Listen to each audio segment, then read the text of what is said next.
It's time for some hostile therapy.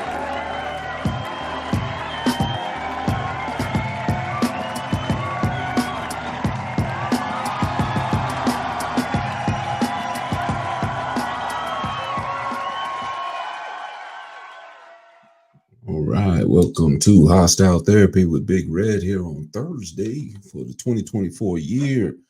And welcome everybody back to Hostile Therapy to get your hostile therapy because you really need it before you go crazy before the end of the year. Before Cat Williams says something about you that he doesn't like. So you need to come in here and get your therapy so I don't get canceled. So LT definitely doesn't get canceled because, you know, he's trying to for the new year. Free Palestine. Cat Williams gonna say something about your ugly, weird face, light skinned wife. To bring, I was just saying this earlier. The real new year don't start until March, so we're still at kind of the tail end of 2023. 2023. You add all the numbers up is a 7 year. 7 is the number of introspection. It's also the number of hidden truths. So it's very, very befitting that we got some hidden truth revealed at the beginning of this year, quote unquote, the end of 2023, because the new year don't start till the world come back to life. So I feel as though throughout the rest of this month and next month we still got some shit to learn about everything that we don't know about. I would say the new year doesn't start until tax season starts, until someone is March. laid up with an ugly person and they know they only with them because that tax time is coming up. Y'all girls are not that attractive, and you're not that attractive. When tax season comes up, just know he about to leave as soon as he get that tax return back. So March, April. No, he gonna stay because he needs yours because he's gonna flip it. That's what I'm saying. He gonna stay when he files it, and when they get it back, that's when he's getting ready to leave. He about to bounce. I was just talking shit about not wearing. You can see the reflection of my shit in my shade. What? I don't care. I be blazing them motherfucker. I was just talking shit about. I hate when people wear glasses and shades on streams and shit because you can see the reflection of their shit in the reflection of their screen and their shit. What's up, guys? How are you guys doing? What's going on? Nice to meet you. All right, so let's get started with the first thing we're going to talk about today. We've touched on this kind of before. Before I go into that, let me go on live for the people on Instagram. Okay, so now they can see us now. Okay, so Instagram and YouTube, we are live on that. What's up, cesspool? It's not nice. Come on, it's New Year. Be nicer. At least until you get your tax return back. But the first thing we're gonna go off on today, subject matter of, which is the main one: do men hate disrespect more than they love sex? This is a video I'm gonna pop up here where this guy is making this claim, and then we're gonna talk about, is this actually true? If it is, or if it isn't, we're gonna see why. Let's talk about it. Let's find the video. Here we go. Hate disrespect more than we love sex. I believe that 100%. I want the sisters out there. I know you got it. I'm gonna say it again because there are a couple of sisters out there who are just getting this. Men hate disrespect more than we love sex. So if we hate disrespect even more than we love sex, how much do you think we love respect? Right. And let me tell you something. I can hear a couple of sisters right now going, well, what if I ain't got nothing to respect him for? Okay, my sister. Because you know they about to say that. I can already what if hear he disrespect me? What if he disrespect me? First of all, my sis, if he's unworthy of your respect, my question to you is, why are you disrespecting yourself by having him in your life? All right. All right. And there was a lot of, there was women in the comments that disagreed with this. Talking about, no. Why would they disagree with it? They don't have penises. Well, exactly. Well, it's always they know what men want, but if the shoe's on the other foot, if you try to tell women what they want, then we're called bigots and haters and all this type of stuff. So, That's you called know, mansplaining. it is. It's also called bigotry too, if you put it in the reverse. But we can't do that though, because we can't have opinions, you know. So You know, that when was a old boy from you watch Girlfriends? That was Jones' boyfriend Sean. I vaguely remember him. I The know he had a sex addict. bald head, right? Yeah, yeah. Okay, now, yeah, I remember now. Since you said, Recovering yeah, sex addict. yeah. You never recover from being sex addict. I think kind of like alcoholism. It's like you Yeah, always I alcoholic. mean, because It's if like, you still having sex, you kind of still like exposing yourself to your addiction. It's like I'm not yeah, a crackhead no more. I just but you, do crack when but you I'm with can't get, someone I really love. yeah, and that's one thing you can't really get away from either. You can, but I mean, you got to join like a Catholic church or something like that, and even they don't quite follow those rules either. If you do what Cat Williams said, you follow the Terry Crews method. You just got to go on The Real or The View or some kind of female-based talk show and let the female audience kind of like insult you for like 30 minutes in front of you and your. That's what Terry Crews did with him and his weird light-skinned face wife. He's a sex addict. He had a porn addiction and Hmm. yeah, he went on to The View or to The Real, whichever one of them shows where it's just a bunch of women that sit around and talk about other people business. Yeah, and he was like, yeah, I don't know what was going. It's like, one, who the fuck cared that much about your inner workings, Terry Crews, and two, porn addiction, nigga, it wasn't stopping you from being big, buff, and gay in these roles. It was only stopping you from appearing to be a born again Christian, like you were saying at one time. Well, with that being said, we'll go and give our first statements on this issue. So, do you agree with what this man has to say that men hate disrespect more than they love sex? First, let me get. Yeah, I agree. I agree. I feel like that should be across the board for any. I feel like anyone should hate disrespect more than they love anything. Let me I give think you the clock right quick. We'll go on initial statements. You ready? Go! so. Yeah,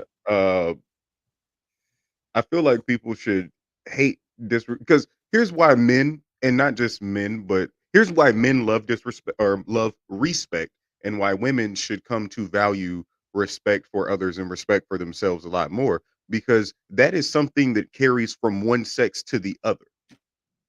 A man and a woman can respect a good man that takes care of his family. A man and a woman can respect a good woman that takes care of their family.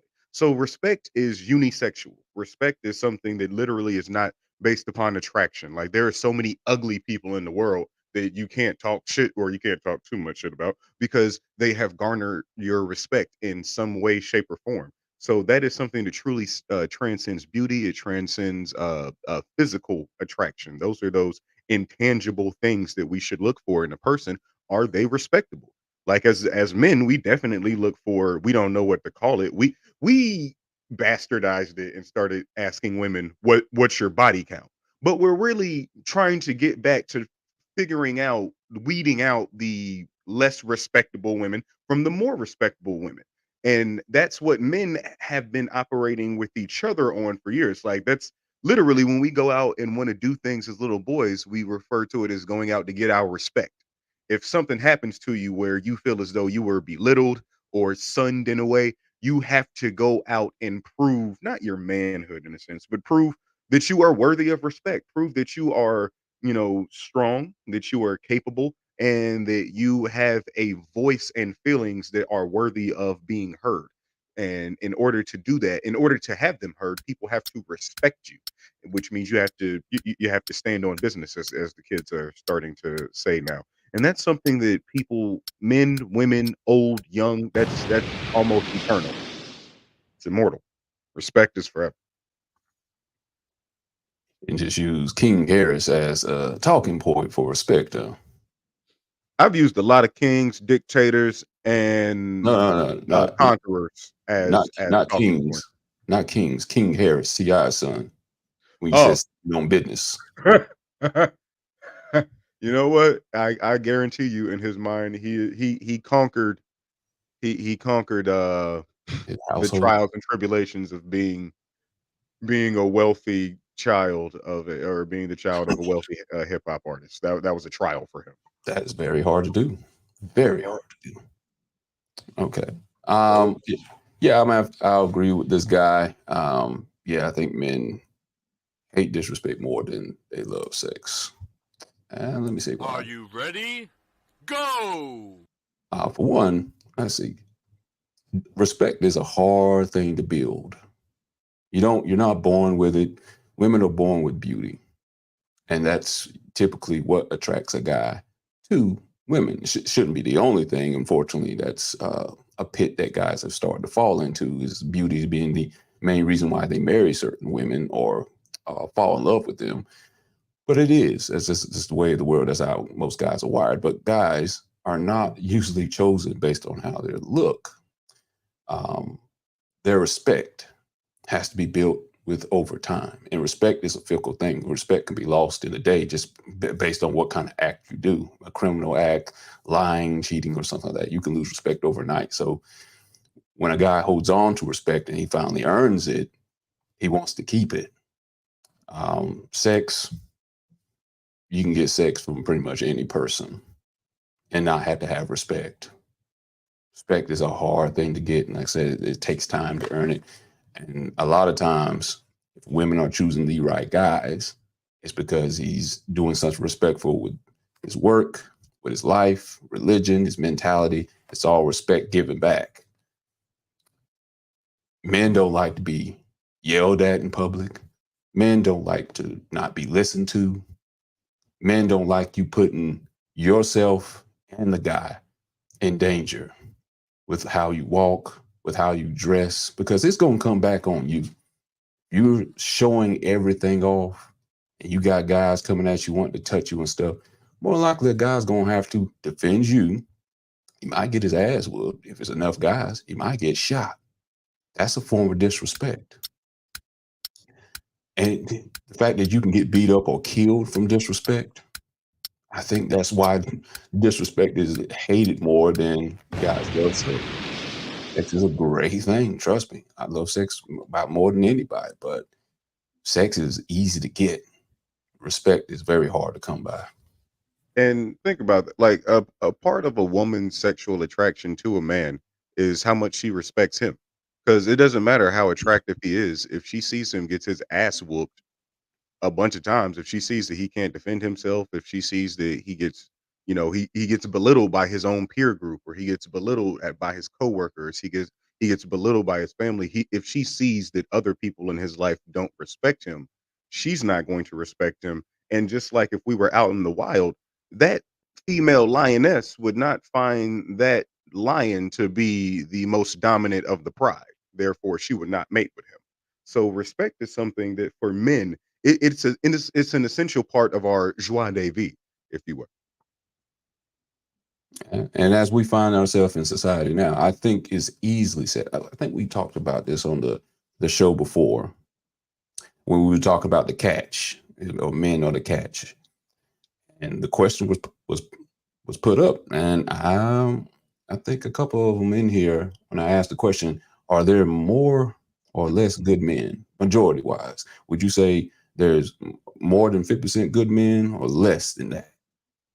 If I remember correctly, I think a couple of them in here said there was less.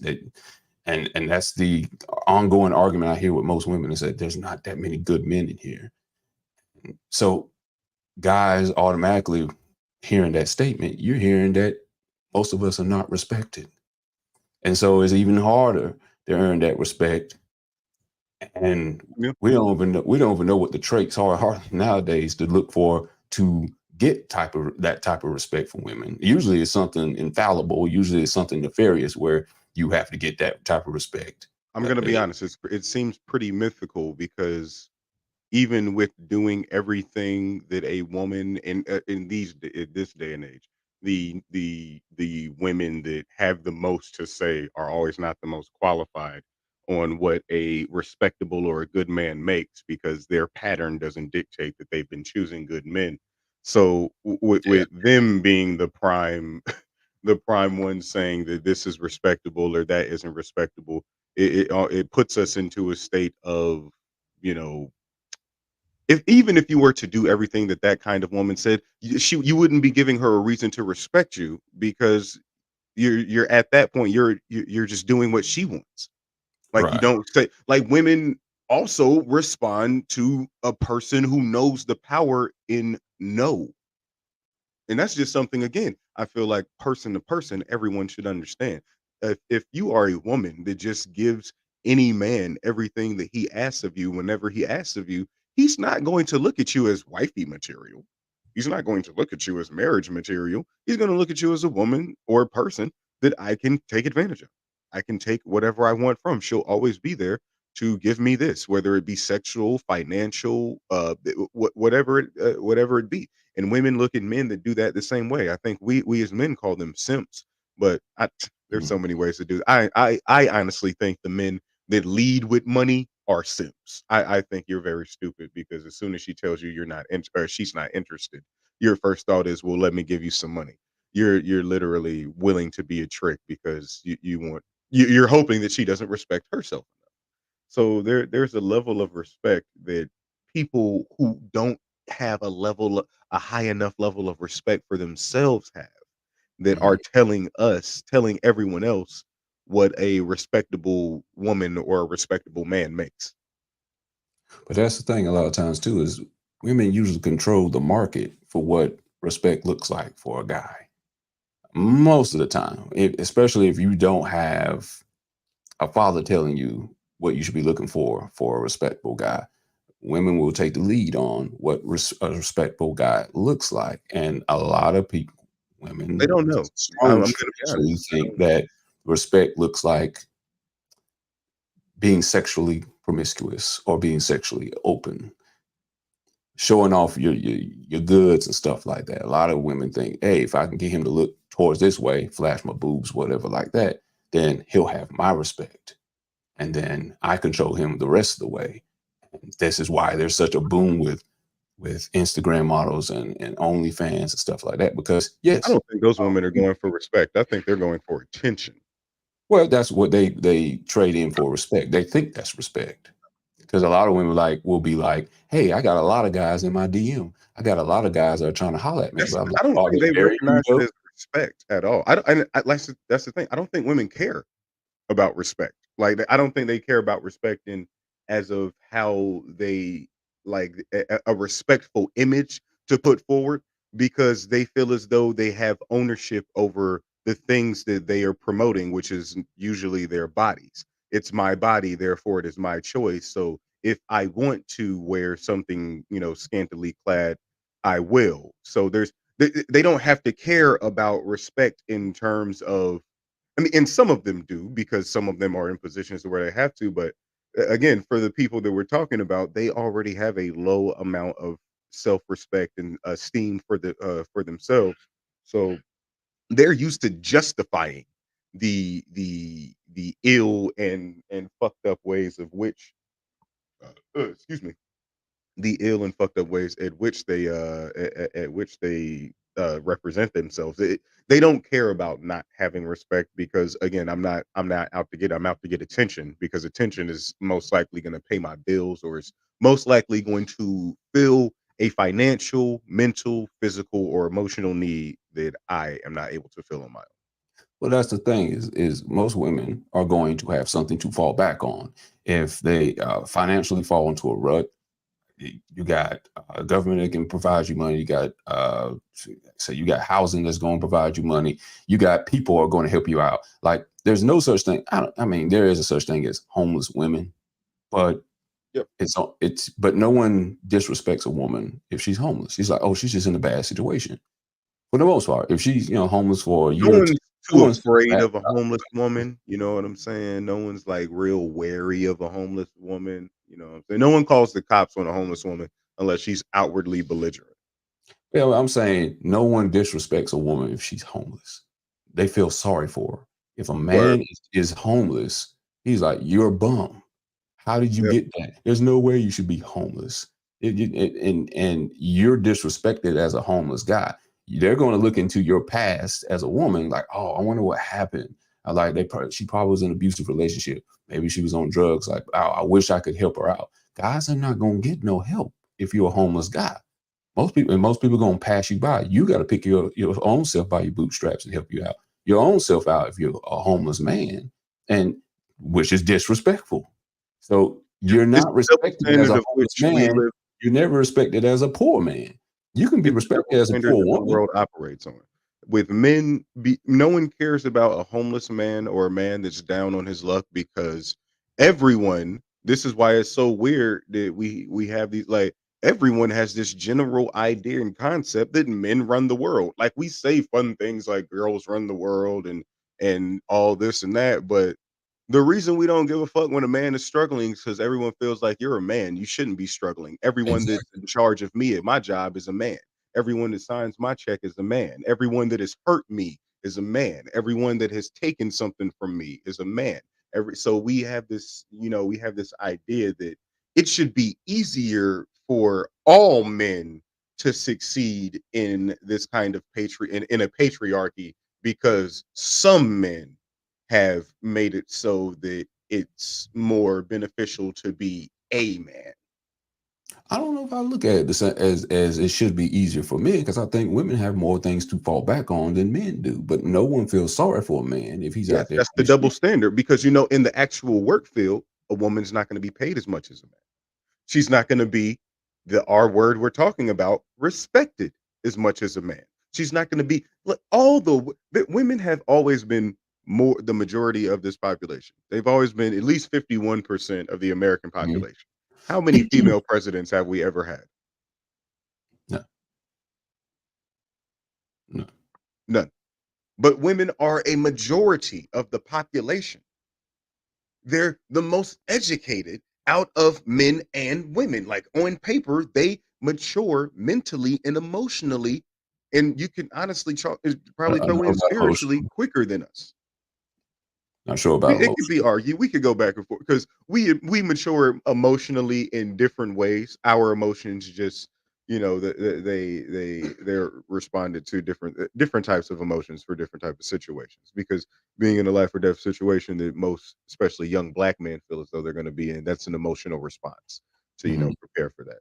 So women, they're given the double standard of, they're not given the respect, the credibility, and the payment that a man would be given. And because of that, they have more things to fall back on, like government assistance, like alimony, like child support, like all things that literally you can only get if you've dealt with a man. Like sex, like their own bodies, like OnlyFans. The consequences of your body. Like, women have more fall through plans through the consequences of their intimate, romantic, or sexual, acts. Men, we only have imprisonment for those. But even if they're like 30 years or free Bill Cosby, he's free already. But like, even if they're like so old and down the line, there's nothing for a man that, like, we even laugh at men that come out and say, hey, like 10 years ago, I was touched by somebody. And when it's a woman, we don't laugh at it at all. We don't say, we don't immediately want to call her a liar like we should be doing. Apparently, you saw the shit I put in the damn chat. We the only ones here. I almost wanted to go grab a brick. You know what I'm saying? Well, okay, that's a good point. Bring that up. The brick lady. If anybody remembers that story with the lady, she's a brick. Hit with the face with a brick, and she blamed the guy for doing it, and the story seemed very weird. It seemed like another Alabama hoax where the lady claimed she got kidnapped and then she returned home with some Cheez-Its. And then now it's become forefront of the news that she made the whole story up, and she was using funds illegally from GoFundMe to fund her own self. But every time these kind of stories come out, the man's disrespected. The man is, oh, he did that. You don't even got to see his face. You don't got to know his background. And on a woman's hand, you can see her face, or you don't have to see her face. You just got to know she's a woman. Random all you have to know, where's I want to know she is a woman. Man, I'm sorry, go ahead. I'm about to say, all you have to do is know that she is a woman, and she's innocent. Automatically, when these stories come out, you can go through the entire comment section. 95% of the women will defend her and say, yeah, we know men that do this all the time. And that's most men that do this. It brings me back to where I think most women do think most guys I'm are gonna trash. be honest. It's in these, like, what I notice is it's always in these areas where metropolitan areas, major metropolitan or urban areas, but the places that we also brag about wanting to stay or be trying to spend our whole life trying to get to. Like, we love going to other cities or moving to other cities just to move in the ghetto of those other cities because we didn't plan properly, or because we think it's cool to be in zone 1 of Atlanta. We think that because we've heard about it in our fucking music so much, we think that's where we actually want to be at. So again, the caliber of people that you, and I hate to say it like this, but the caliber of people that you're going to run into, especially in areas where the government mandate is intentionally to keep this area impoverished and crime ridden. You know what I'm saying? These are the kind of people that you're going to run into, and especially if you're also a part of the machine that keeps it going, because this is what you bear. This is what you find attractive, like, in some way, shape, or form. Like, you have to find something about the way that these men are moving in order to pair with them sexually, to figure out how they act different after you give them the, like, you know what I'm saying? It's always a little paradoxical when we even have to have these conversations about how to interact with each other in intimate basis, because it's at this point, with the fact that we fucking come together and populate so damn much, or recreate and repopulate so much together, you would think we would be better together at interacting with each other, but we're still not. We still have to ask, or we still have to let the other side know, hey, I really appreciate being spoken to with respect. You know what I'm saying? Like, that's something I don't know if you're, yeah, I don't know if that's a deal breaker for you. I don't know if I'm bearing one of my red flags by letting, I'm one of those respect dudes. Yeah, I'm a respect dude. I'm one of them dudes to be asking for respect and shit. Yeah, I know you probably gonna put me on your TikTok or whatever. That's where it's gonna be. Because, like, we're literally raised, or our women have been taught that disrespecting themselves is cool, because we have been taught that disrespecting ourselves is cool. I saw a post, or saw a video. Somebody said our women didn't start calling themselves bitches until we started calling ourselves dogs. Hmm. I don't know about that. That could be true. I would say women didn't call themselves bitches until they lowered the bar on what respect looked like for them. I mean, to take our accountability, we're supposed to lead. What were we doing? Where was we at? Depends on what year were we being put out? We were being disrespected as I mean, not being again, the no doubt. hierarchy of the home. The mandate has always been to imprison or eliminate us, obviously. Mhm. That's a hard thing to fight against, but that has not been the case for all of us. We can't be monolithic about that circumstance either. Some of us are literally sitting in the same city with families that we've created and not building with them. We're with some white gal. You know what I'm saying? No disrespect to the brothers out there with white gals, but a little disrespect, because we're not creating the foundations of which to change these conversations. These conversations are always going to be the same. They're going to constantly repeat themselves until we change the way in which we cohabitate, until we change the way in which we initially come together, interact with each other, and build our family structures. We're still interacting with each other as if we're niggas and bitches in the street, when it's like, who no one has ever built a home in the street. Correct. The independent nature, I say, would be a big point of disrespect. And I don't mean just relationships. I mean just the community as a whole. You represent somebody. On the grand scheme of things, you could say you represent the Black community if how you disrespect yourself. In a relationship, if a woman disrespects herself, she disrespects you too, if you looked at that as a joint union. Problem is, people in a relationship are like, well, I don't represent you. You do what you want to do. And then some will go that far and say, well, I'm not married to you, so I'm not obligated to worry about how this affects you, how this makes you look. But old habits die hard. If you don't quit that when you're in a relationship, you ain't gonna stop all of a sudden cold turkey when you get married. It's gonna keep continuing. If you disrespecting him and how you talk, how you show yourself in public, that's not gonna stop automatically. You're gonna maybe fight it, but eventually it's gonna come back out. So I think that's one of probably the biggest disrespects is how you present yourself in a relationship, whether a regular relationship or marriage. It's going to come back on him. He's going to look at it as you are probably not wifey material based on how you present yourself before you get to that level. That's a level of disrespect I don't think a lot of women take into understanding. Word. We got also I mean, let's stop fucking with disrespectful women. Let's we gotta start pointing them out. You know what I'm saying? We gotta go back to the days where you point them out. Oh, excuse me. We gotta That's start true too. differentiating It's between the very women true. that we're disrespecting. Oh, excuse me. Because let's be honest, like our rhetoric, especially the loudest platform that any black man has, is always going to be our music, and our Mhm. music has not been particularly kind to how we speak to black women. So maybe we need to be more selective about how we refer to these bitches and hoes. You know what I'm saying? Again, we everyone sings along with the shit, but when everyone acts like the things that we're singing, it's a problem.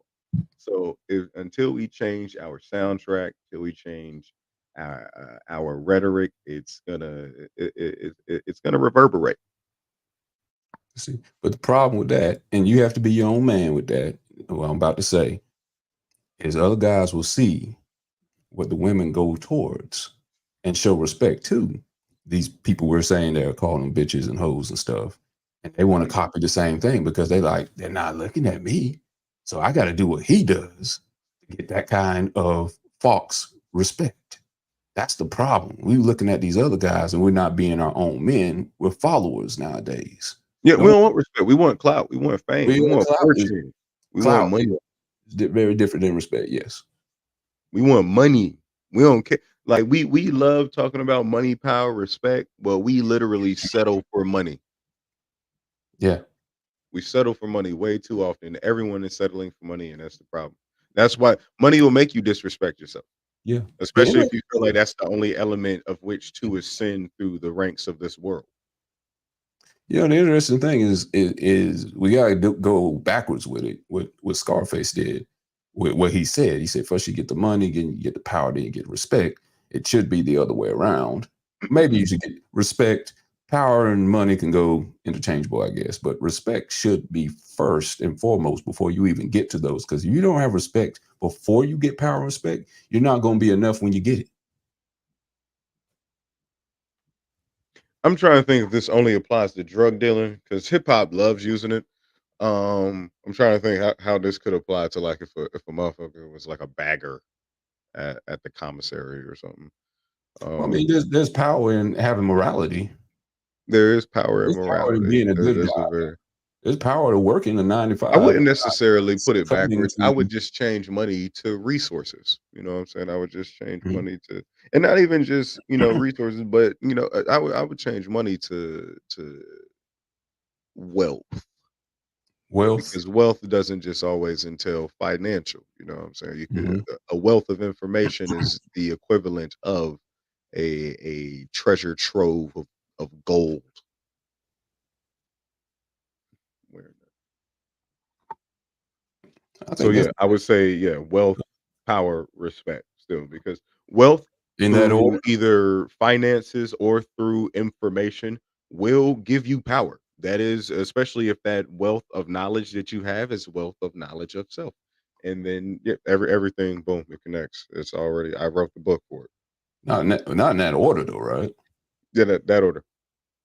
The respect is last. Because And not everybody even to lives say on that it's last, I would say that's the culmination of. Like I'm again, yeah, like I think one must precede the other. Mhm.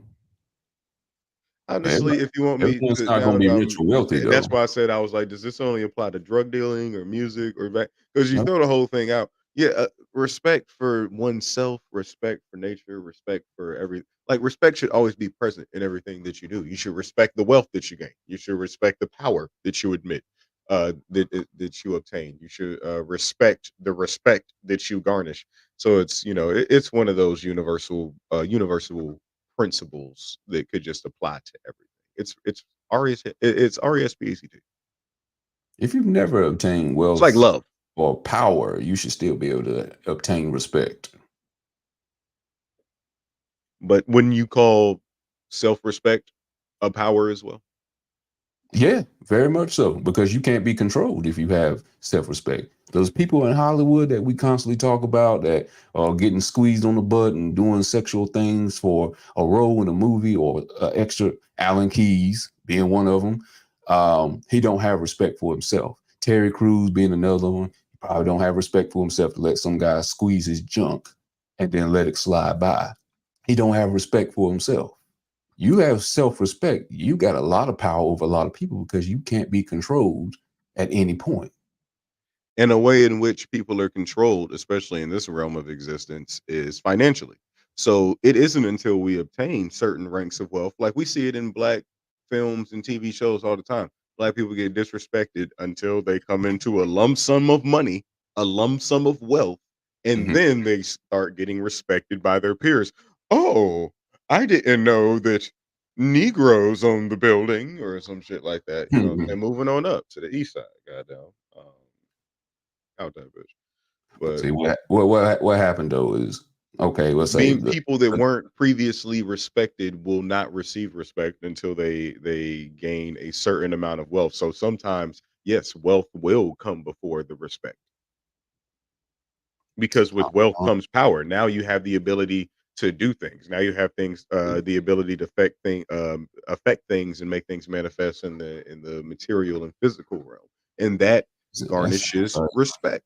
that sounds like you're respecting the wealth, not the person. Because what happens if you lose all that? What happens? You be like one of those wealthy Japanese business workers that can financially secure his family, and then all of a sudden his company goes belly up, and then he kills himself because he no longer has respect because he doesn't have any money anymore. Oh, well, then you checked out because there's a whole bunch of stories of people who built their wealth, lost their wealth, got that shit the fuck back. One of them was president. Real Hmm. shit. One of them was president. Like Donald Trump was born into that shit, went off, made his own motherfucking millions and shit. Hate Donald Trump. What's up, Sparky? But yeah, he Wait, lost so he lost millions and shit, and then he got more millions and millions back. Like so, if you that's a way to just life is kind of like the game of life. So he checked out early before he was even able to regain the wealth, the power, and the respect back because people will respect you even more if you take a public L like that and rebuild yourself, whether in private or in public. You know what I'm saying? That's one of the reasons I fuck with Chris Brown to this day. Goddamn, I don't give a fuck. To this day, I fuck with Chris Brown. Because after that shit, everyone was like, "Oh, his career's over. He's never gonna be able to come back. It's gonna go wood. His albums are gonna be trash as fuck." He started rapping. He started getting In My Zone Volume 1 and 2. He started Fan of a Fan. He started really dropping bars, going hard, music, fire, all over your head tops. And he rejuvenated his career from a what some would call a almost started from the bottom. Now we're here type of level. And it was like watching a phoenix rise from the ashes of which it had been publicly burned in. Because we love to build up one of our stars, burn them, and usually they don't come back. Britney Spears still ain't been right. You know what I'm saying? Michael Jackson, R.I.P. They take a lot of them, but Chris Brown was like, "Nah, fuck that shit. Fuck that shit." Hey, damn, was no bullshit. He dropped that goddamn summer of what 2013. That was wild. That was wild. You think Michael Jackson had respect before he died? Let's see. Let me rephrase this question. Do you think he'd rather have great sex than respect? A couple years before he died. I don't ever want to think about Michael Jackson having sex. I don't never want to think about Michael Joseph Jackson. Michael I the was Joker. like, Michael I hitting don't it ever from want the to think back. about Saint Michael Joseph Jackson. You want to think about Michael hitting it from the back? Yeah. Putting these groupies in different positions. You don't want to think about Mike doing that? And not claiming the child afterwards. Yeah. I mean, he made a whole song. It is not my son. Hey, messing with Dirty Diana. Fuck That's what you thought. Fuck you thought. I think Mike would have rather had respect towards the end of his career than he did. That's I the don't thing. think he- Like Michael think he had Jackson sex ascended towards to the a end of level his in his career to where he didn't need people's respect anymore, because he like how you got all of it. Like you got the #1 selling album of all. Like I told you, I say this all the time. At a certain point, we stop garnishing things by individual feelings and expressions, and we'll use numbers. I have the greatest selling album of all time. You know what I'm saying? I have tours that have ranked as the greatest selling tours of all time. I have music that is still playing. Like, you know what I'm saying? You have things to actually mathematically calculate your excellence. So you kind of don't even really need to have someone come up and say, "Oh my God, Mr. Jackson, I respect the shit out of you so much." Well, let's differentiate that for a minute. Liberian girl changed my life. Do you think most of his fans respected him, or they just worshipped him? Because I think there's a vast difference between those two. I think it's hard to. I think it's a lot more worship than respect, because how can you respect what you truly don't know? Okay. And the way that we as his fans are still able to make jokes about him in his most trying of times shows that we don't have a high level of respect for him. See, I think you can. A lot of people respect certain traits of people. I think people can respect his dancing ability. They can respect his singing, but did they respect him as a man? Which I think this comes back to what we were talking about at the beginning of the story. Do a lot of women respect what a man can do, or they respect the whole of the man? I don't think most people respected Michael Jackson as a whole of a man. They just respected his abilities and how it made them feel. But see, I wouldn't even call what we looked at his abilities as respect. I would say that as admiration. I would say that is more along the lines of worship, and we were entertained by his abilities. They weren't things that we respected his status more so than anything in the annals of in the annals of music history.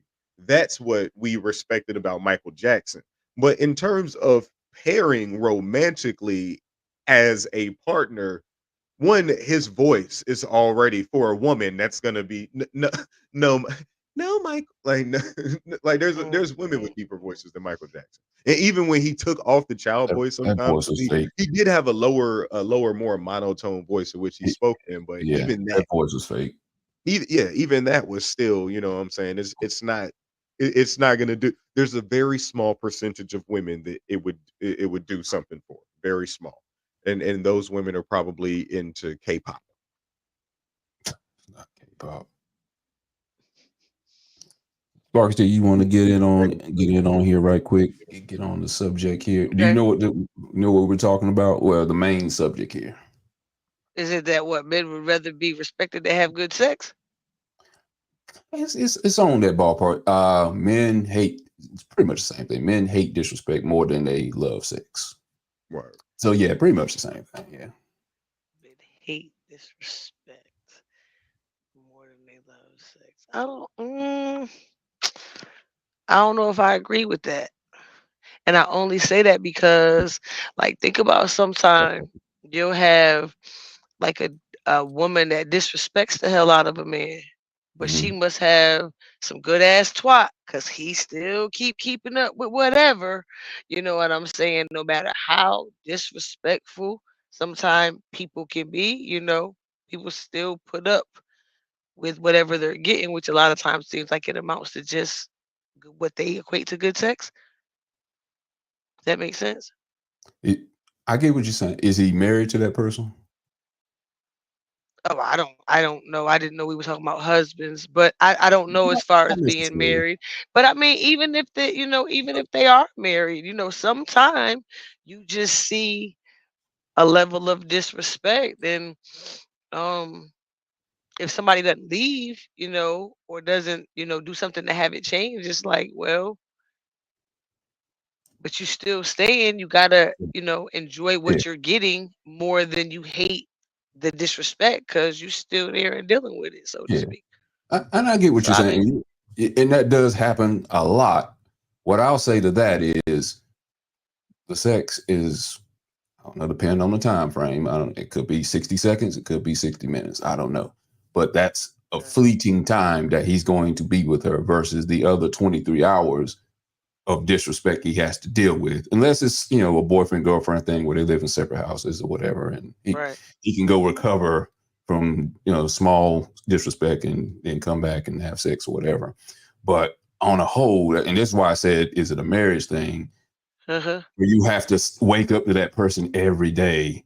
I think that makes a huge difference to If you marry someone the and person they for 15 disrespect minutes you and like that, then having disrespect for 23 hours. I think most guys will probably say, ah, damn, I probably, if it's really bad, I think I'd rather have the respect than even good sex. I'll just take average sex and have great respect in the I've home. never come across, because honestly, the way I work personally, I can't. I'm not going to perform sexually if I feel disrespected all throughout the day. Like I'm not that. And I That's think gonna that be, goes both ways. I think that goes both. I agree with you. I don't same page with you, Trent. I think it goes both ways like that because a lot of times I think that men want women to perform, but the women might feel less than respected in the relationship. If you talking down to her, it's this. You always got something wrong with what she got going on, what she doing this, she doing that, she not doing this, but you Mhm. still want her to come and jump on the dick, or you still want her to come and want to give you some head. Like, nigga, please, that what? Emotion, you got to have some good emotion to go with it to think you're going to get some good sex. It's a disconnect there. If you're not connected emotionally then the sex, I mean, you can still have sex, of course, but it's not going to be nearly as good that if you both felt like you were in a committed, respectful relationship. Feel like you're respected Mhm. by somebody will give you your sweet spot. Feeling Mhm. like you're respected by somebody and give you that place where you can be vulnerable and where you feel comfortable enough to be vulnerable because you feel respected by that person. But if you don't feel respected by that person, you're never gonna allow yourself to be vulnerable to me have the best sex of your life, to try new shit, to Right. Right. to go all out, to you know be a woman in the streets and the whatever in the sheets. You're not gonna be you're not gonna feel that level of that comfort level to be able to perform that way. So I'm Mhm. totally agreeing with what you're saying, Trent. When the disrespect is there, the sex gonna be tight whack anyway because of the disconnect emotionally. Um, I would agree with that more so. I think from women's perspective, when it Mhm. comes to sex, I think that happens more with women. I think guys can have more of a disconnect emotionally, sexually than women have. So I can agree with from the woman's point of view. If there's respect there, then it would probably make sex better. I think guys can be disconnected emotionally and do it easily more so than women can. So I can agree on the women's side doing that. Not so much, I don't think, with guys. I think it helps, but I think guys can more so have a disconnect sexually, if you know what I'm saying, Yeah, emotionally. but Trent started out saying that if he felt disrespected, he wasn't performing sexually. So I came in saying that I was seconded, Yeah. and I agreed with what he said. He was saying that from a men's perspective, and I was saying from a woman's Okay. perspective. I agree with that. That's so. Okay. Trent, you want to elaborate on what you was about to say? I'm sorry, I probably came in to cut you off, but you want to elaborate what you was gonna say Oh no, about no, no, feeling no, you good. disrespected and not because Red saying he don't really agree with that from the man side. So with you being the man, what I mean, so what do you you gonna mean, say right? about Like, well, I mean, well, yeah, actually, I will say I kind of get what you mean. Like, some men are more willing to, I guess. We have this notion that the more disrespectful the woman, the better the sex would be. Like, the more fiery her attitude, the more rambunctious, or the more challenging her attitude, the more inspiring the sex will be. that's cool, but over a long period of time, for me personally, again, that's just not like that would get annoying. Like if I have to wake up to all kind of bitches and motherfuckers by the person I cohabitate with. Mhm. And the only thing I'm getting out of it is good sex. Like is it blowing my mind every time? Like it's you know what I'm saying? So Yeah. I again for me personally, I can say I'm at the point in my life that I am at, I definitely prefer respect over good sex, or I prefer or I hate being disrespected more than I love sex, because I think with sex there's a element of respect that goes into it for man and woman. There's an element of respect you should have for yourself. There's an element of respect that you should have for your partner. So if I just feel disrespected on a verbal and emotional level, then how do I know that, like you were saying, how do I know I could trust you on a sexual and physical level to respect my body? You know what I'm saying? Like that. Yeah, and I'm not saying it don't happen for guys, but I think guys will suffer longer with We will. disrespect. Yeah, We're more not sacral. We're more in that lower energy of, hey, yeah, the pussy good, yo. yeah, and I call those are not what I would call And DD. we They're like just the taming. guys, so they would put up with it longer. I don't think women would put up with it longer without emotion involved. Not to say it can't happen, but I think motion is more captivating for women with sex than it is for guys.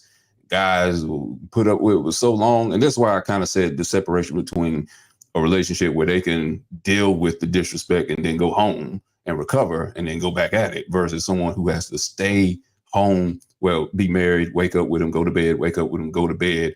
They're not going to put up with it for much longer, the disrespect.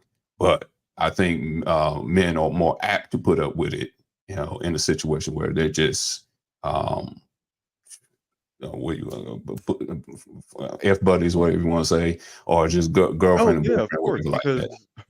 because it gives you it's kind of like a game at that point. It's like she always got some attitude. This is what she needs. And yeah, if you don't have to cohabitate with that person, if that's not who you're waking up with, going to sleep with, going grocery shopping with, like using the bathroom with, like if that's not your actual partner and you don't have to experience their attitude every single damn day, it's something you can deal with in small bursts. Because again, for us as men in that situation sexually, we're even if we're on bottom, we're on top because we're the penetrators. We're the invaders of the village. We're the aggressors that kind of sexually put the our partners into a state of submission.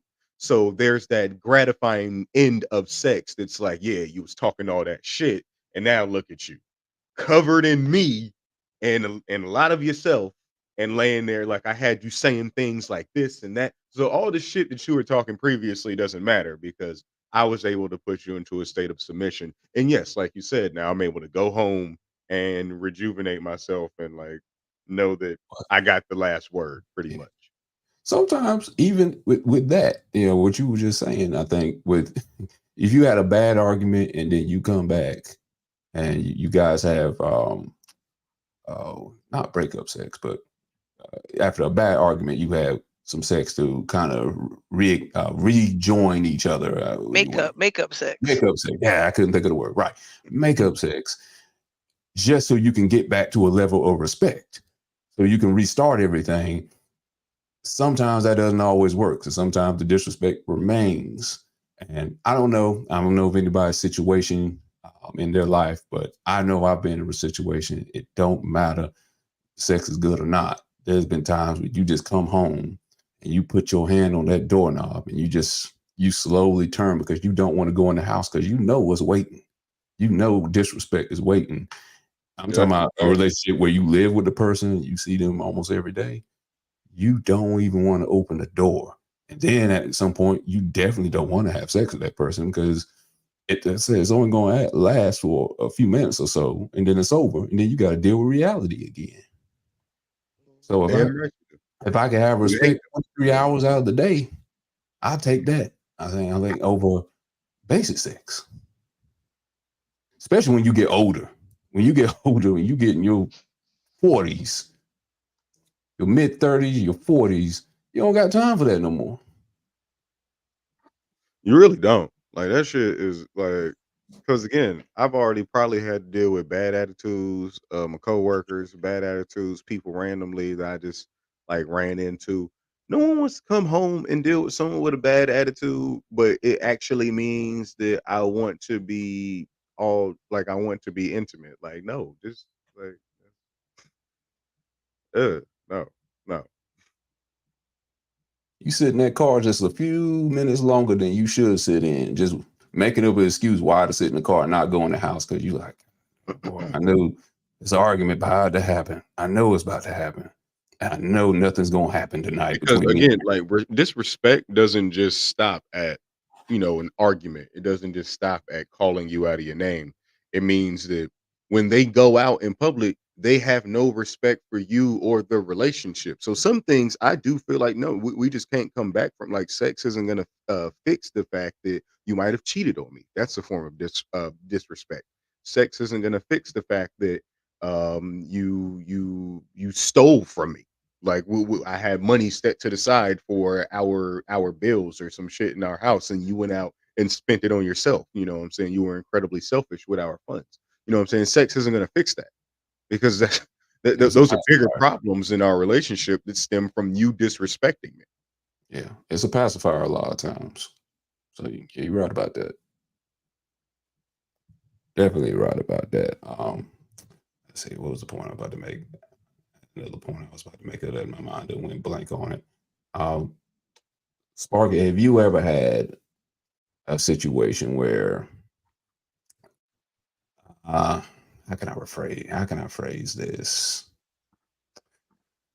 Where the guy tried to fix everything, I guess, with sex versus just talking about the problems that will happen in the relationship.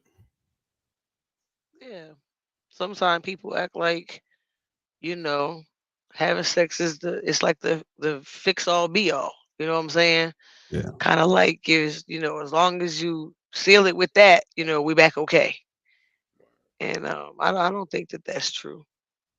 Okay. Like I said, if I'm not feeling, the conversation, whatever, I damn sure ain't feeling the sex,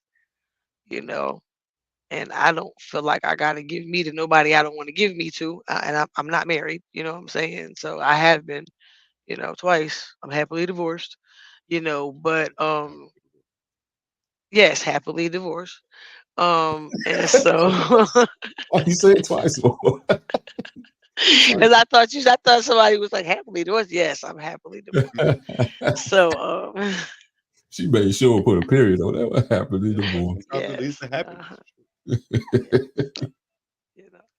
I ain't tripping. I don't have no issue with black love, none of that. No issue with love, none of that. I'm just happily divorced. But yeah, you have people that try to fix it with sex, and that sex is not the answer. Like if your relationship got problems, having sex is not the answer. Not to me. It's kind of like when you have problems and a chick hits you with a baby, try to fix it. Having a baby ain't the answer. If y'all problems was raggedy before, it's gonna be raggedy after you get pregnant. It's gonna be raggedy after that baby. Now he gonna be even mad because you know that kind of thing. Nah, so to me, it's that same kind of mentality that don't fix it. If it was broke before, it's gonna be broke after the sex. Yeah. Then your ass gonna be tired and the shit's still gonna be broke. Wouldn't you call that a form of disrespect too? If they try to fix everything with sex or whatever? Yeah. It could be disrespectful, yeah, because you're not even respecting my feelings, my emotions, or any of that to know that we ain't at the place of trying to have sex right now. We need to work this shit out before we can get back there. I will say this, and I'll see if LT agrees with me on this. Problems can sometimes be handled better afterwards because there's this thing called PNC that happens with guys, post-nut clarity. The bank? Oh. No, not the bank. I got what you're saying, but it's kind of in a way, it's a sperm bank. But no, post-nut clarity where a guy is just relaxed and his mind is clear and he's open to conversation a lot of times. where before that he may be just angry and he might have a lot of things on his mind, and he just released all that. So now he's able to have a nice conversation between you two. I will say sometimes right afterwards and in those sheets where you're in a comfortable time with each other, that's sometimes one of the best times to have a conversation with a guy. See, no, that's also how men have been being manipulated for countless Bamboozled and millennia. for Because Yeah. some shit you don't need to forget about after you bust that nut. You caught her stealing money out of your bank account. She tried to poison you 3 times. Just because you busted, it's like, you know what? I understand why you would want me dead. I invaded your kingdom. I murdered your whole entire family. I get that. I get that. But woo, the way you was twisting and, you know what I'm saying? That's Like, true. no, I mean, that's just that's another form of being inebriated for a guy. I would say that's just the serotonin that lets off in your brain. It's literally it's what kept Yvette in her relationship with Jody way longer than she needed to be. yeah. It's also what helped This nigga Delilah. smacked the shit out of her right after she got a damn abortion, and she was in the kitchen making tacos. It's what helped Delilah betray Samson and get the secrets out of him and cut his hair off. Eventually, She had to fuck him like fucking like 17 times to get him to. And after she probably put a finger in his butthole or something. I don't know what she did that last time to get him to say, "Hey, look, it's the power's in my hair." That's where it all comes from. That's where my vein. have pillow talk. Yeah, that's what I think. Pillow talk is some of the best time to have a conversation. Sometimes that's just me. I think you're at your calmest after that. Then after you get off of work and you've had a hard day and you have to deal with a boss and you have people yelling at you and such. But So you at your calmest, but are you thinking the most clearly at that moment? In a way, I wouldn't say clearly. You're more susceptible to be. So that's what I'm saying. Persuasion. So you might be a time to have a conversation because you're calm. But if you're not thinking clearly, it might be a good time for her to have a conversation with you. But shit, it probably ain't a good time for you to have a conversation if you ain't thinking that clearly. Yeah, it's kind of like I said, being inebriated. Your inhibitions are let down a little bit. She asked you for, she may ask you for 200 earlier. You're like, nah, I give you 50. But after that, she's like, can I have 50? Nah, you can have 200. Because your inhibitions are just broken down now. It might not be a sound decision, but you're at your pussy drunk instead of being drunk on liquor, basically. Right. Another thought that popped in my head.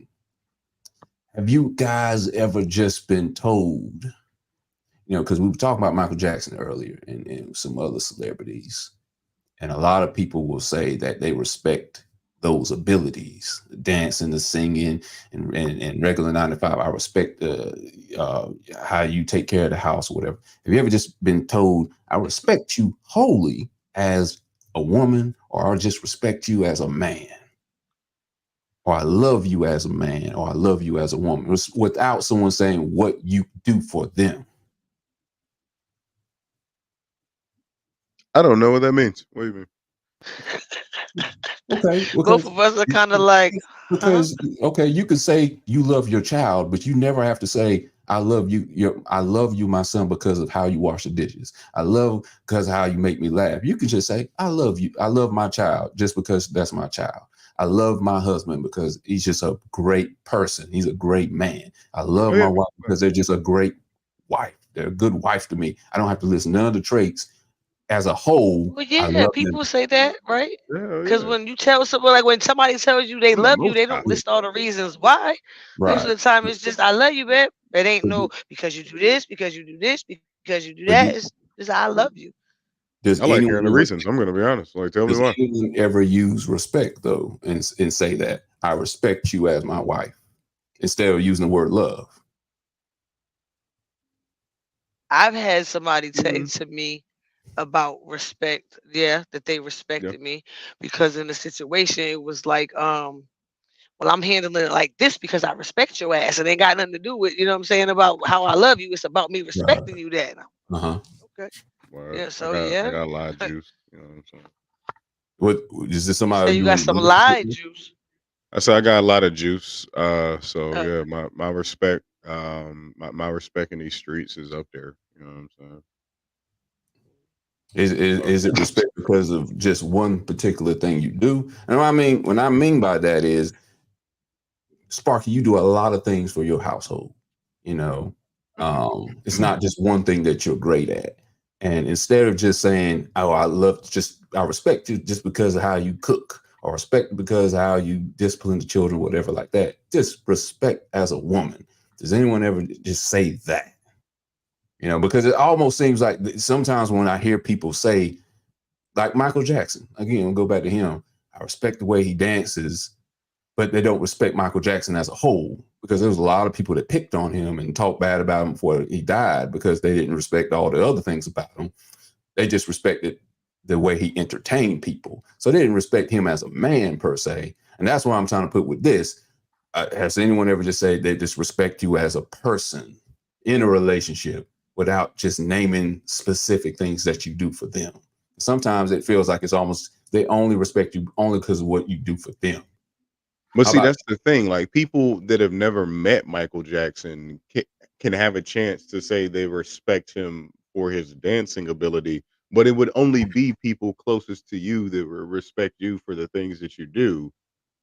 Through okay? because we're Respect. not world renowned. We're not, you know what I'm saying? Like, Yeah, but you uh, know other or things that that Michael respect Jackson you not does. necessarily for the things that you do. I think I like Michael Jackson, because we don't know him. The only thing you really can respect him for is what you know about him, his Mhm. talents, the singing and the dancing. We Yeah, don't know how he living at home and shit. What you didn't heard, that ain't respectful. yeah. Well, yeah, some of the things we heard, So yeah. that's what But I'm there's other saying. things. What We you've know that he heard, also put a lot of money in Africa. We know that he was, very involved with the Make-A-Wish Foundation. I mean, not every kid that hung out with Michael Jackson said Michael Jackson tried to touch up on a little penis, but The black you know kids, what I'm saying? So, just the black so that kids. he did do a lot of things that were very respectable. Like he was definite, and the music that he made was very he was socially aware. A lot, I still like when I drive by burnt down forests and stuff, I think about Earth Song, that Earth Song Mhm. video. He was, what about us?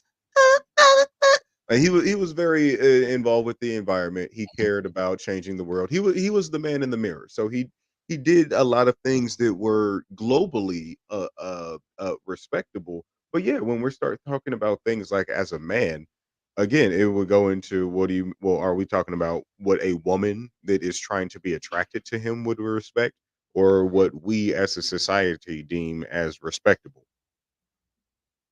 No, I guess each individual woman would how she would say a guy is respectable. You know, because Well, I see, don't that's think why I most don't think women they are going to really equate say. because we pair up, have sex with people we don't necessarily respect. I think I think most women. Now, okay, let me not say most women, but there are women out there that will give the respect that is not deserved of a guy that only has sex with them. That should give that respect to someone who does more than just have sex with them. And the same with vice versa. There's some women that get the respect that a woman in a relationship or is married to them. They give them respect only because they have good sex with them. And these are the broken people, I will say. But they give that kind of respect. They only give people that in a relationship or married to get. Um, and I think that's a broken mentality. To only, I'm talking about people who are just having sex with each other, and that's Mhm. all they get. Or they may get a paid dinner every now and then. They don't give anything else. They don't give guidance. They don't give protection or nothing like that. But they give the protection they should be giving to someone else that provides that type of thing. And then when they go tell their girlfriends, oh, well, what does he do to you? Oh, he puts it down. Oh, he puts it down. Oh, yeah, that's all. What else? He puts it down. Yeah. That's the thing though. I wouldn't call that giving someone respect. That would be giving someone adoration, admiration, props more than That's I basically the wouldn't same. even call it props. I would just giving someone attention, admiration, adoration, admirement. You know what I'm saying? Like again, I wouldn't say that we respect we don't no one ever straightened up their shit. Oh shit, there go Michael Jackson. hey, Michael Jackson, I just really want to respect you for the way that you moonwalked on them boys in 1980. Like it's not something that we looked at from in a standpoint of respect, but something that It, we just it, it, admired. Like, because it, again, we they give to don't have them. sex with people that we respect. We have sex with people that we want to put That's in that's situations the that one problem though. might find disrespectful. That's the problem though. You just said it. That's the problem. We don't have sex with people we respect. We probably should. If you're taking a chance of giving somebody a child, bringing a life in this world, you probably should have sex with somebody you respect. That's what I mean. Where people will only respect certain traits of what you could do for them, one thing here and there, versus That's why the I'm saying, like, overall right there, I plan. would change it from they don't respect certain traits, they admire certain traits. They covet certain traits. They look to have those traits that you have for themselves. Like, I don't think women respect Future because when Future I don't doesn't know about seem as that. though he respects women, but women continue to fuck with Future It- because they admire his wealth. They well, admire his it power has. and influence. They admire his status. They admire Okay. his clout. It has to be one or two things. Then it is that either they respect him because they're giving him one of the great God's greatest gift from the world. I don't know. He got about 8 baby We mamas don't by now, respect the act of or creating children anymore. So it's not that. they do. No, If no, they're there's no given the respect it. greatest gift Like in the world, literally, possibly give some is women life. just get pregnant to collect government assistance. We've literally been pushed into a state where we don't even respect. Some men literally just have children. They just don't pull out their dick just because it felt too good.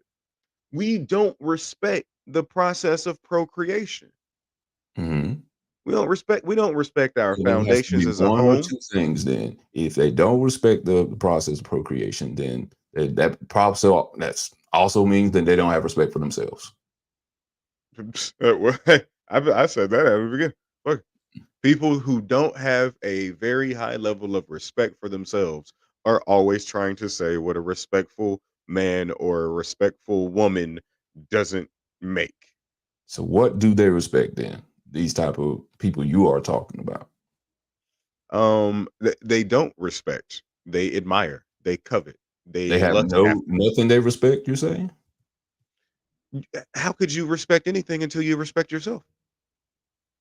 What do you like? What can you truly say that you respect if you don't even have respect for yourself first?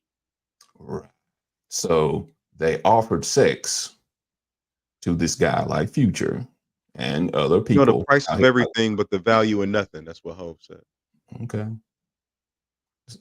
But this is kind of the basis of what we're talking about then. If they don't have respect for themselves, they're giving a offering or covenant of sex, whatever, with these guys. We're saying we rather have respect over sex. Hmm. It's not like it's not being heard then.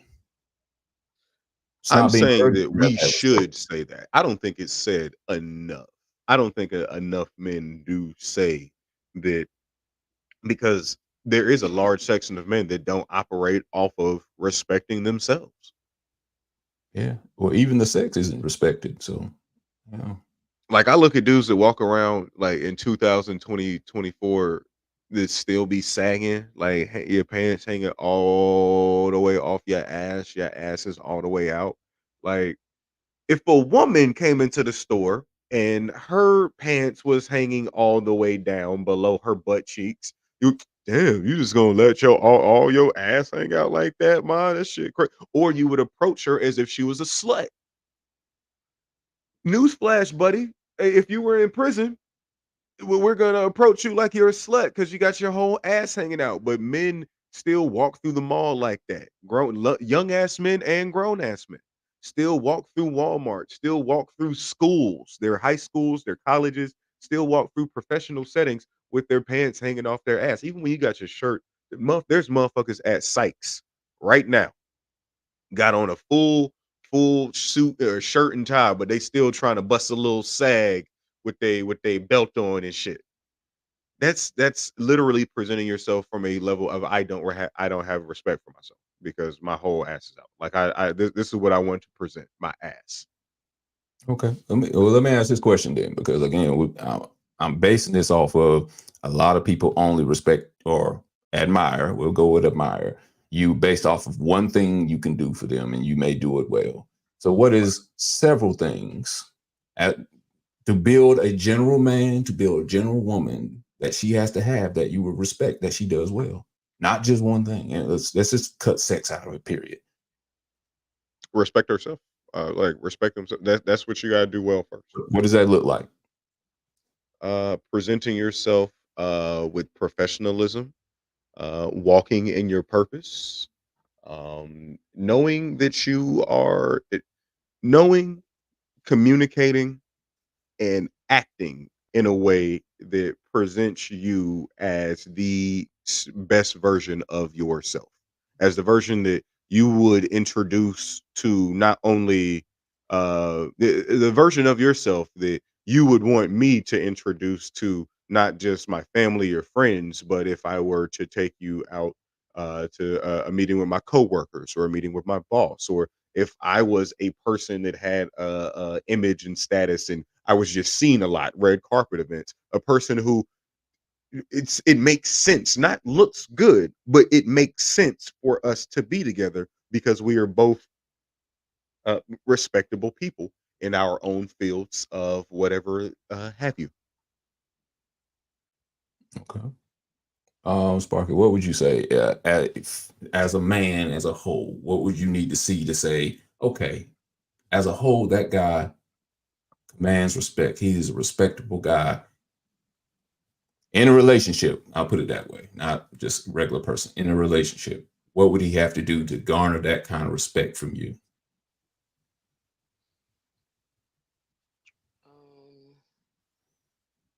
One, how he deals with his family. Okay. If he has kids, how he takes care of his children. Somehow how he presents himself to the world. So if he has respect for himself, giving respect gets respect. So having respect for me, and a lot of it for me, a lot of it is a family thing. I watch how people deal with their family, how they deal with their kids, how men deal with their mom.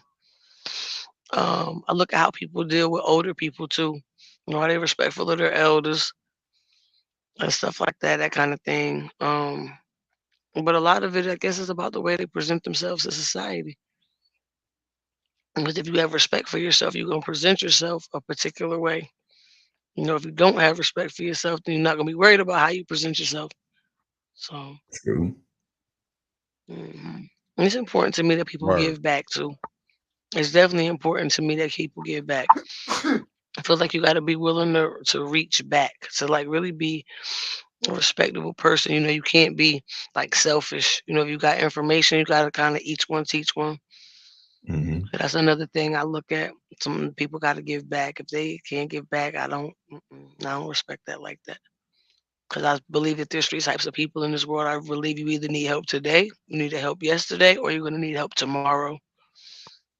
So, you know, a lot of times, depending on where people are at on the spectrum of help, you know what I'm saying, will determine how they deal with people.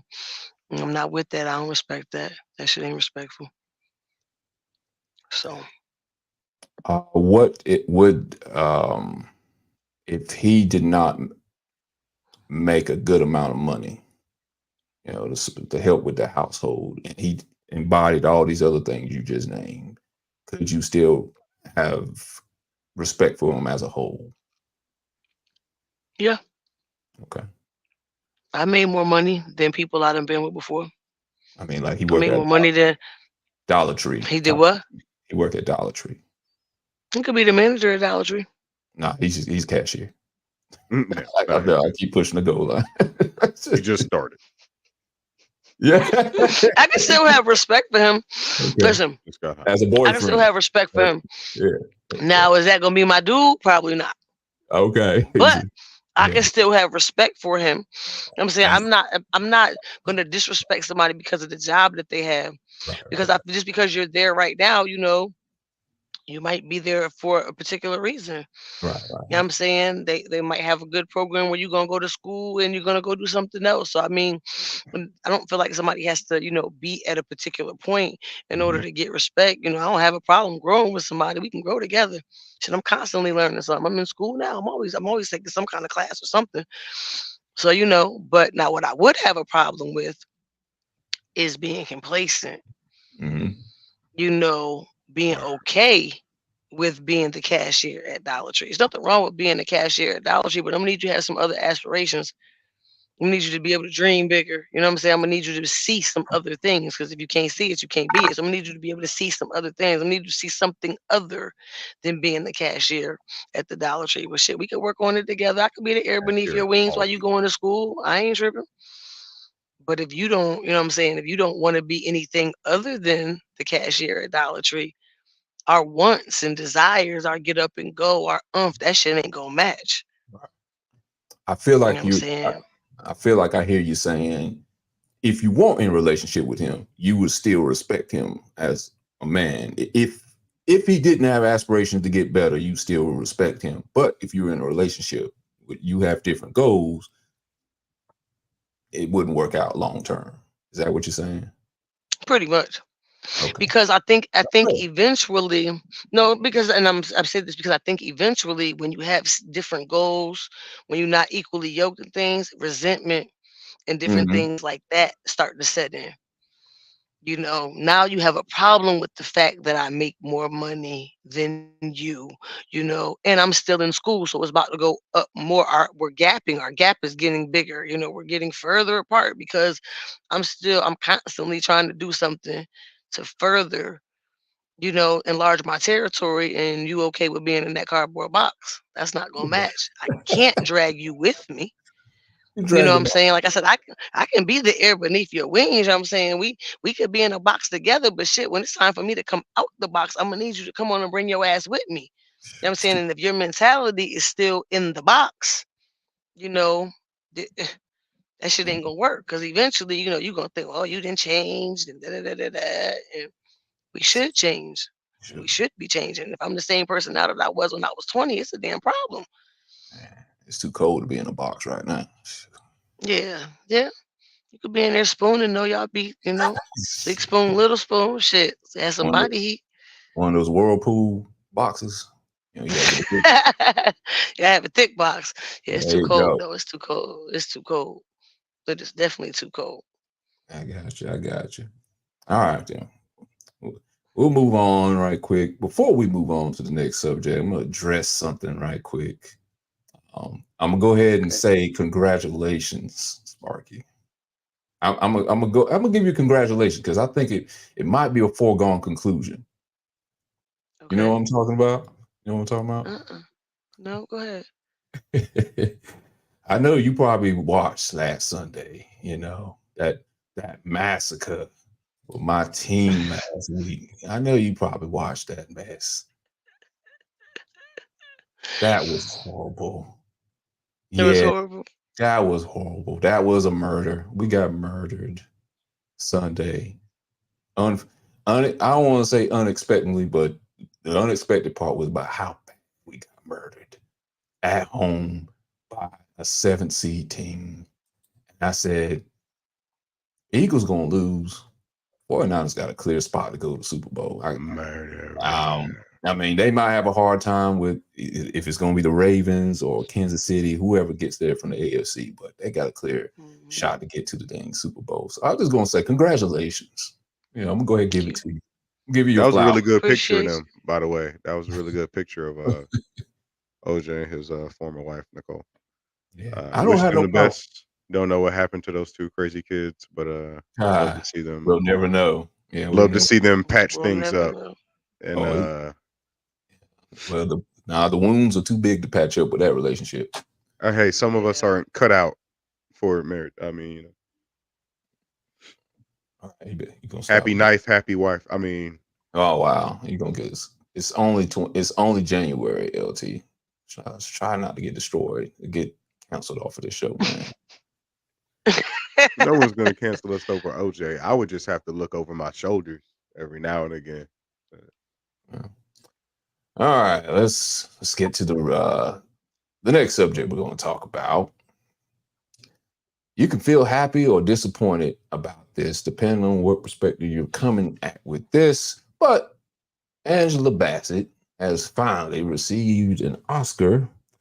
She received an Oscar last Tuesday, although it is an honorary Oscar for her work in cinema over the past few decades. And The fuck? yeah, she won an honorary Oscar. She was An with up there with honorary? Why Jay-Z. they gotta put honorary in front of it? I don't. If it's a Oh, that's real what it Oscar is. that I should care, if it's an Oscar that I should respect. It's like a lifetime achievement award, basically. That's what she received. You know, a lot of people were mad. Over the past few years, I'm thinking blow she should mine have up. won something for What's Love Got to Do with. It's probably the biggest thing I would say she should have won one for. She thought she was going to win one from the Queen on Black Panther. She had a shocked look when Jamie Lee Curtis won one for whatever movie she was. I didn't even see the movie she was in that made her win the award. But a lot of people were outraged for her. And I looked at it and it was bittersweet for me.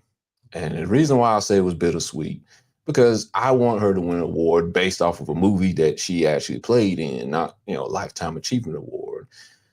And it almost seemed like it was They like hold her, if you ask me. a pacifier for her, because she was very happy about it. But it's like the respect that we seem like we want always has to be warranted by these awards, by these particular awards, the Oscars. And I don't think her career should be defined based off if she wins this award from the Oscars or not. I think she's a great actress regardless. But I think too many times, as we've seen with Will Smith and Jada when they were boycotting the Oscars and stuff, it's like, why are you fighting so hard to get recognition from them instead of, the awards that we serve? I mean, I know BET is a hot mess, but, we still have award shows. Nobody shows us that type of respect. We seem like we're dying to get that type of respect from the Oscars. If we don't get that award, or the Grammys too, if we don't get those awards, then our careers don't seem to mean anything. First of all, they don't. The Grammys don't respect hip hop anyway, so I don't even know why you even want the award in the first place. But to me, it was just a little bittersweet because I felt like it was just a pacifier, and it's just like, well, shut up, we'll give you a little award here, and now I don't want to hear you complain ever again about getting an award. So go on about your business. I'm gonna want to hear you guys' perspective on it. LT, I'll let you go first. I'm gonna put the clock up here. Do you think that it was a good thing that she won the Oscars, or are you mad about how she got this honorary award? Fuck this award. Okay, so you say fuck this award. Okay, tell us how you feel. Ready? Go! I forgot that the Oscars still be happening. I don't know what channel to watch it on. I don't watch the Oscars because I literally I don't go to the movies anymore. I steal movies when I do want to watch one. Um, I've never heard of an honorary Oscar before, nor do I give a fuck about it. It's funny, we don't care about the Emmys or the Tonys as much as we care about the Grammys and the Oscars. So it's almost like these things were just made up by an academy of people that pick and choose what the fuck they want to award when the fuck they want to award it. How many times have Denzel Washington should have got the Oscar in 1992 or 93 for Malcolm X? Angela Bassett should have got the Oscar for What's Love Got to Do with It. She should have got. People thought she was going to get it in 2022 for getting killed off in Wakanda Forever. That's why so many people allowed her to be killed off in Wakanda Forever and just didn't sound off about that shit. And yeah, we are very used to our stars coming out and wanting us, the black fans, to boycott these Emmys and boycott the Grammys and the Oscars and shit when they don't get the awards and recognition they feel like they deserve. But y'all motherfuckers are millionaires. How come Diddy and Jay-Z and the Smith family haven't pulled their money together to create their own fucking award show? Excuse me. or go back to the BET Awards, or it makes me feel like you either can't, you don't want to, or you don't believe in the generation of the black dollar to support your black entertainment for real, and you still want recognition from these white academies for some goddamn reason. Also, yeah, what the fuck is an honorary award? Lift the ban on Will Smith. Like, fuck. Like, this is some bullshit. I don't. Okay. Sparky T, do you think that winning this Oscar was a good thing, or do you think this was a bad thing? It's an honorary Oscar. That's such a hard thing. I'm gonna say that I think it was a bad thing. Okay, you tell us why. Are you ready? Go! Well, I mean, I think that the way that they gave it to her was some bullshit. I think, like y'all said, they gave it to her, more so she would be quiet. They didn't give it to her though, because she probably didn't sell her soul enough. Mm. When you think about the kind of roles that Angela Bassett plays, it's usually not something that's really degrading the black women, or too much of that. She's not doing too much. Wait and Exhale was probably kind of as far as she went when she was, burning the shit that, but she doesn't really play roles where she kind of degrades herself. Excuse me. And it seems like until black actresses play that role, they don't seem like they get the award. You know what I'm saying? Like, think about it. Halle didn't get it until Monster Ball. Mm-hmm. And of course Denzel didn't get it until Training Day. How many other movies did he play in that were good movies, but until he played a bad cop, a cop that was against his community, this and that, he didn't get the award. But when he played that type of role, they made sure they gave him an award. They put it on the books for that. And so she probably didn't, like I said, sell her soul enough to get the award. So, they came back and gave her an honorary one. And I've never heard of an honorary Emmy. So it sounds like some shit they made up, like you said, to kind of pacify her. And I think that that's terrible, because she's definitely a very talented woman. The only thing that I will say that might be a good thing about it is at least it goes in the books, that she got the award. That she has the Emmy next to her name, even if it's honorary. But I don't know. I think they should have just given her the award, for a movie she was in. But they know that the playing field isn't level, so that's why they did this. They try to level it out, because they knew they weren't going to just give her one for her God-given talent. They weren't going to do that. It was a participation award. That's what it feels like. Yeah, it's like a trophy. Everybody gets a trophy. I'm reading down this list of best supporting actresses that were black who won. Let's see. Viola Davis, she won more for Fences. I don't know. Do you think that was a positive role? Our roles always got to either be us in positions of criminality, us in positions of promiscuity, or us in positions of absolute humiliation. You think that was the role for her in Fences, humiliation? I'm guessing. What was Fences about? Fences was the movie with Denzel Washington. Denzel Washington. Did he get an Oscar for Best Actor? I don't think so. No, he didn't. He had a side baby on her. She was his wife in that humiliation, movie. And she stuck with him through having the baby, whatever. Humiliation and promiscuity. Okay. Let's see. 2014. Promiscuity, excuse me. Lupita Nyong'o, 12 Years a Slave. Humiliation.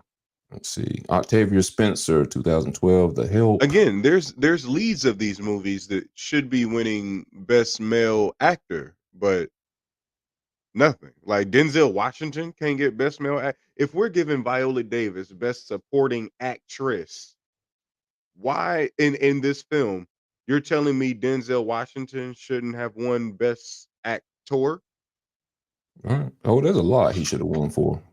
Flight. That's one he probably should have won for.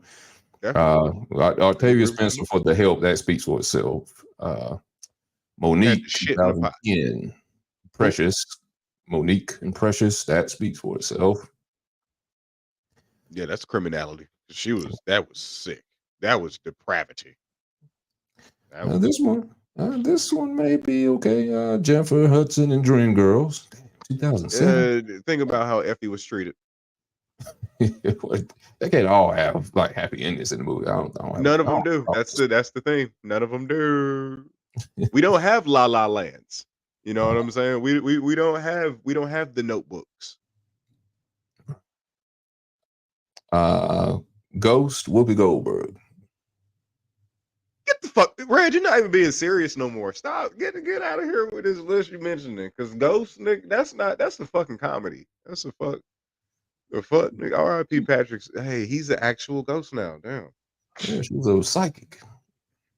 Mm, She was psychic for the Call Me Now woman came out on TV. And that's because Whoopi been down with the Academy and shit. I don't know how, but Whoopi, because no one, I'm gonna be honest, no one wants to fuck Whoopi.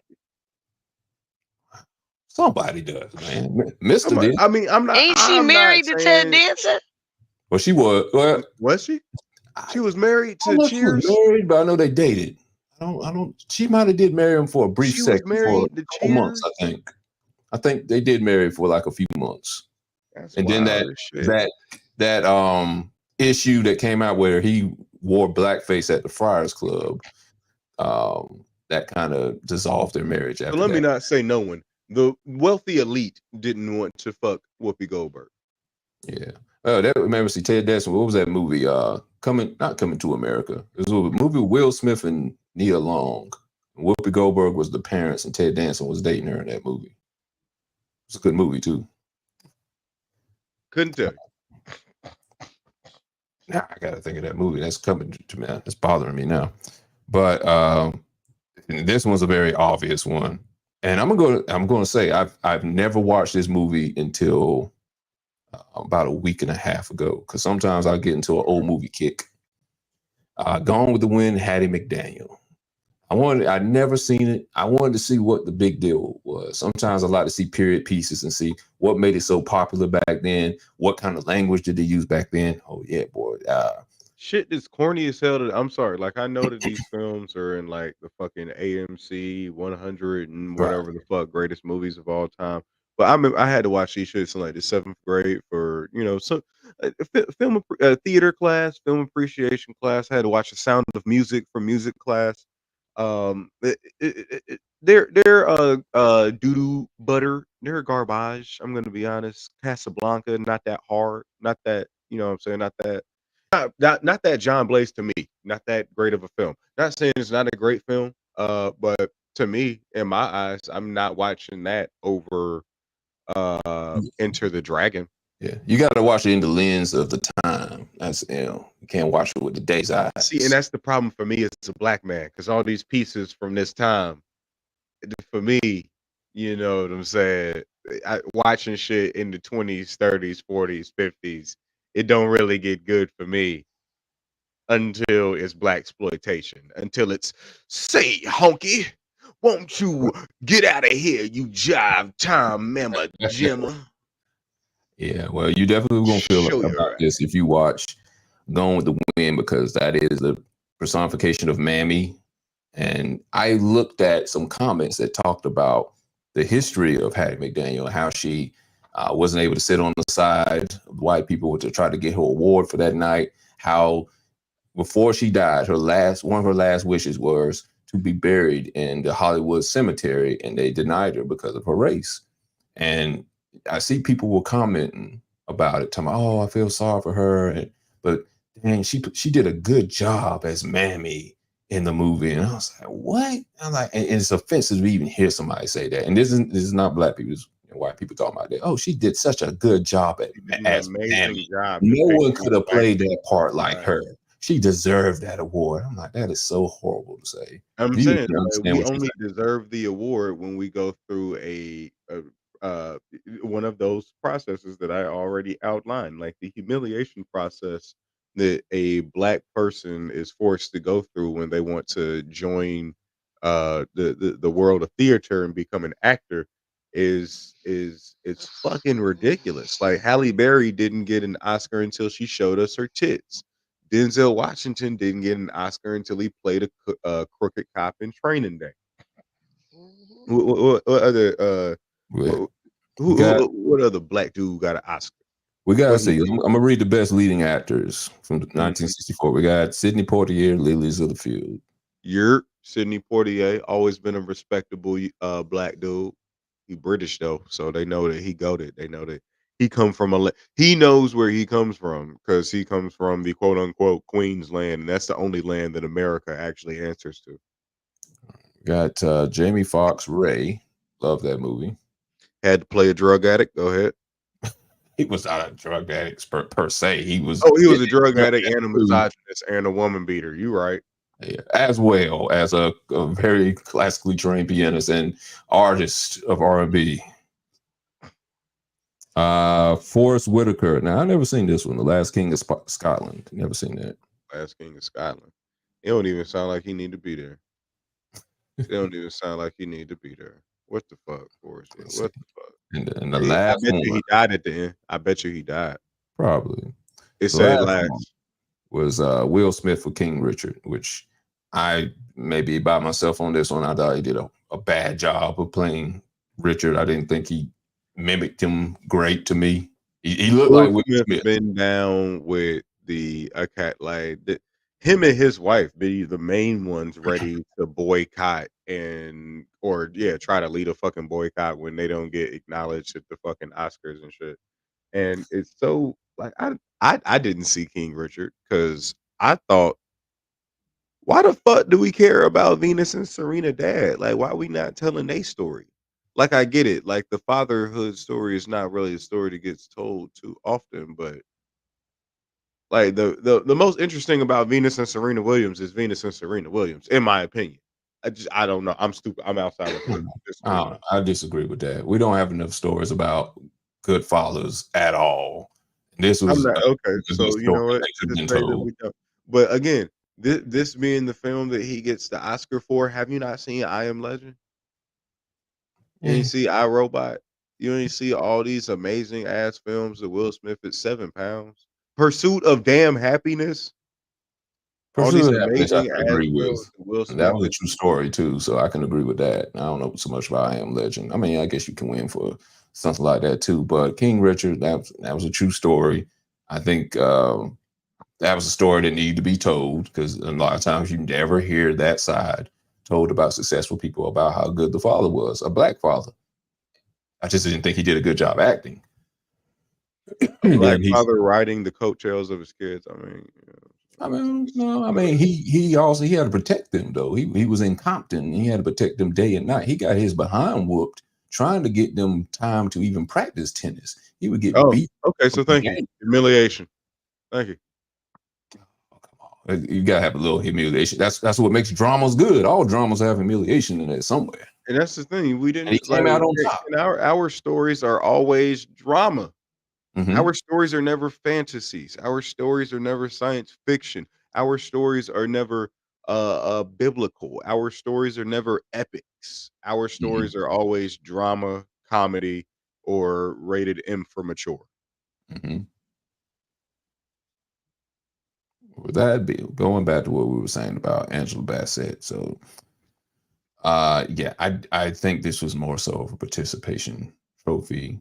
I think she's going. I don't know. I'm not in her head. I think a lot of people are going to be satisfied with this. It seems like a lot of people were happy, like, yeah, she finally got her Oscar. I'm like, but it's not for a movie in particular. It's for I'm saying it's not for a performance. Like that's not what and the people are always going to put an asterisk next to that. You know what I'm saying? Like there's always going to be the people that can say, well, she didn't get it because she did anything for it. She just got it because she's been working so long that because now it's going to start a catalyst of, well, this person deserves an honorary Oscar, even though they've probably already got like 30 million, like Meryl Streep. Like, so we're just going to give one to like that opens up and it literally just creates division so that other people can be mad that artists or actors that look more like them don't have art Oscars already. Because then people could say, well, why don't any of these superhero like why doesn't Hugh Jackman have an Oscar for how he's been playing Wolverine for damn near 20 years? Same But character for 20 I, years. She should get an Oscar for that. I just don't understand how we complain so much about talking about they don't recognize the talent that she has, and then when they give you this pity party trophy, you Yeah, because have there's a lot of actors that don't get their talent recognized. Like, there's so many actors that, like, again, we don't go this hard for the Emmys or the Tonys. There are so many actors on TV shows that will never be given their just due until they cross over into being actors in movies and win this so coveted award.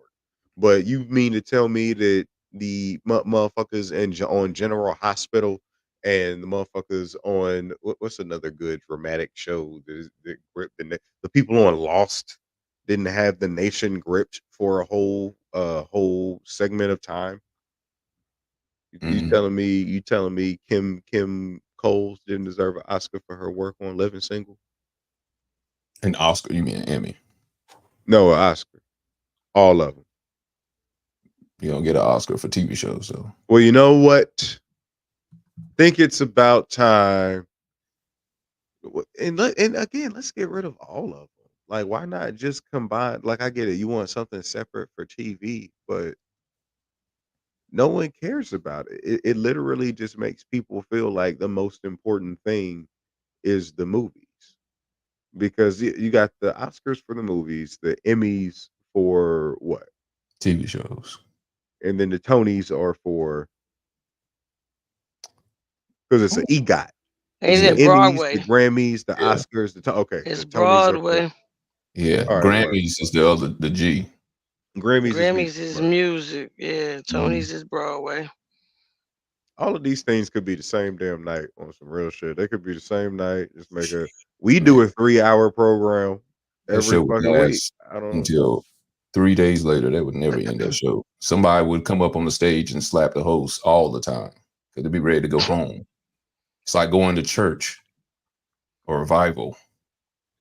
And again, it's so funny because it's so funny that our artists and so many artists go so hard over being given these awards by the Academy because the audience, the general public, we're not a part of the Academy.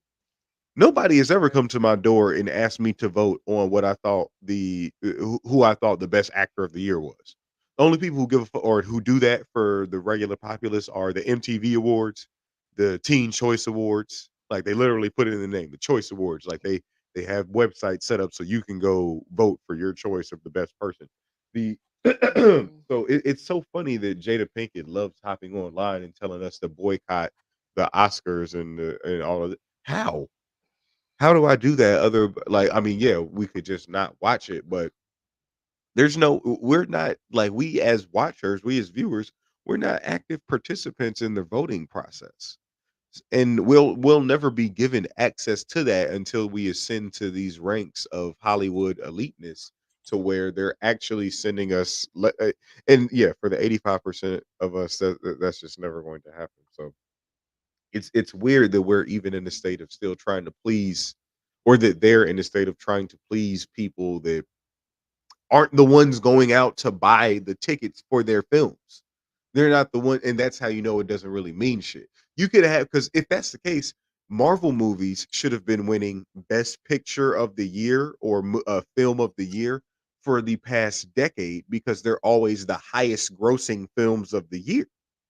Avengers Infinity War, Avengers Endgame should have won Best Picture of the Year because they have the highest box office. Everyone is going to see these films according to Rotten Tomato numbers and mathematics. These are the best ranked by critics and the best ranked by audiences. Every time a fucking a film comes out, there's always the Sundance says it's the best film of the year. Ebert and Roper says it's the must-see film of the year. And yet only one of these films wins the film of the year award. And it's always a film that nobody's ever really fucking heard of. It's always something that not everybody went to go fucking see. But a select few people went to go see it and decided to get together with their colleagues in committee and vote and say, we, the few people in this room, decide that this is the best film of the year that the American Movie Association has produced. Suck it, Disney and Warner Brothers and Miramax and Universal. Just say Hollywood. Suck it. Suck it. New Judea. That's what I'm calling Hollywood now. New Judea. New Jerusalem. Boo, Jerusalem. All right. Let's move. We're gonna move on to the next subject with Dr. Umar. He had a few things to say about accountability. He's telling men they should be taking accountability for certain people's actions. Let's see. Let's pull the video up. There's 2 videos on it, so hold quick. Here's the first one. Her career in a whole different direction. We cannot be so. Let's see. I think it's actually the second one. Let me get the first one up here. So we're not out of order. Let's see. Suki or something like that. What's her name? Sister Sukihana. Sister Sukihana is my sister. I got nothing but love and respect for Sister Sukihana. She knows where I stand, right? I do not support any type of art that misrepresents the divine innocence of Black feminine energy. I don't support it.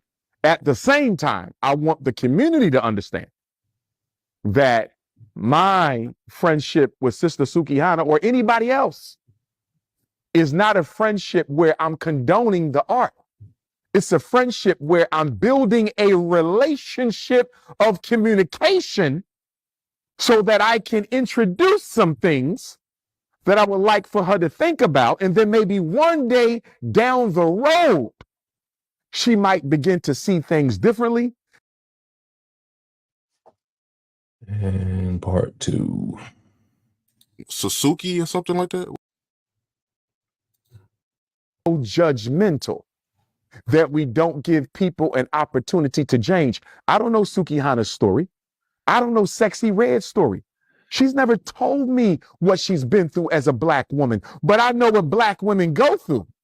And what Black men have to do is to slow down and stop condemning our women, because if they had fathers in their lives, they could have never become sexually promiscuous in the first place. Do you realize gangster rap probably would have never existed if Black men were involved in the lives of Black boys? And I'm not just talking father to son. I'm talking Black men on Black boys, because the first thing we say is his father should have been there. Father might be dead. Father might be in jail. Father might be mentally unhealthy. Father might have ran out on his mother. Father gone. Okay. Based off of this,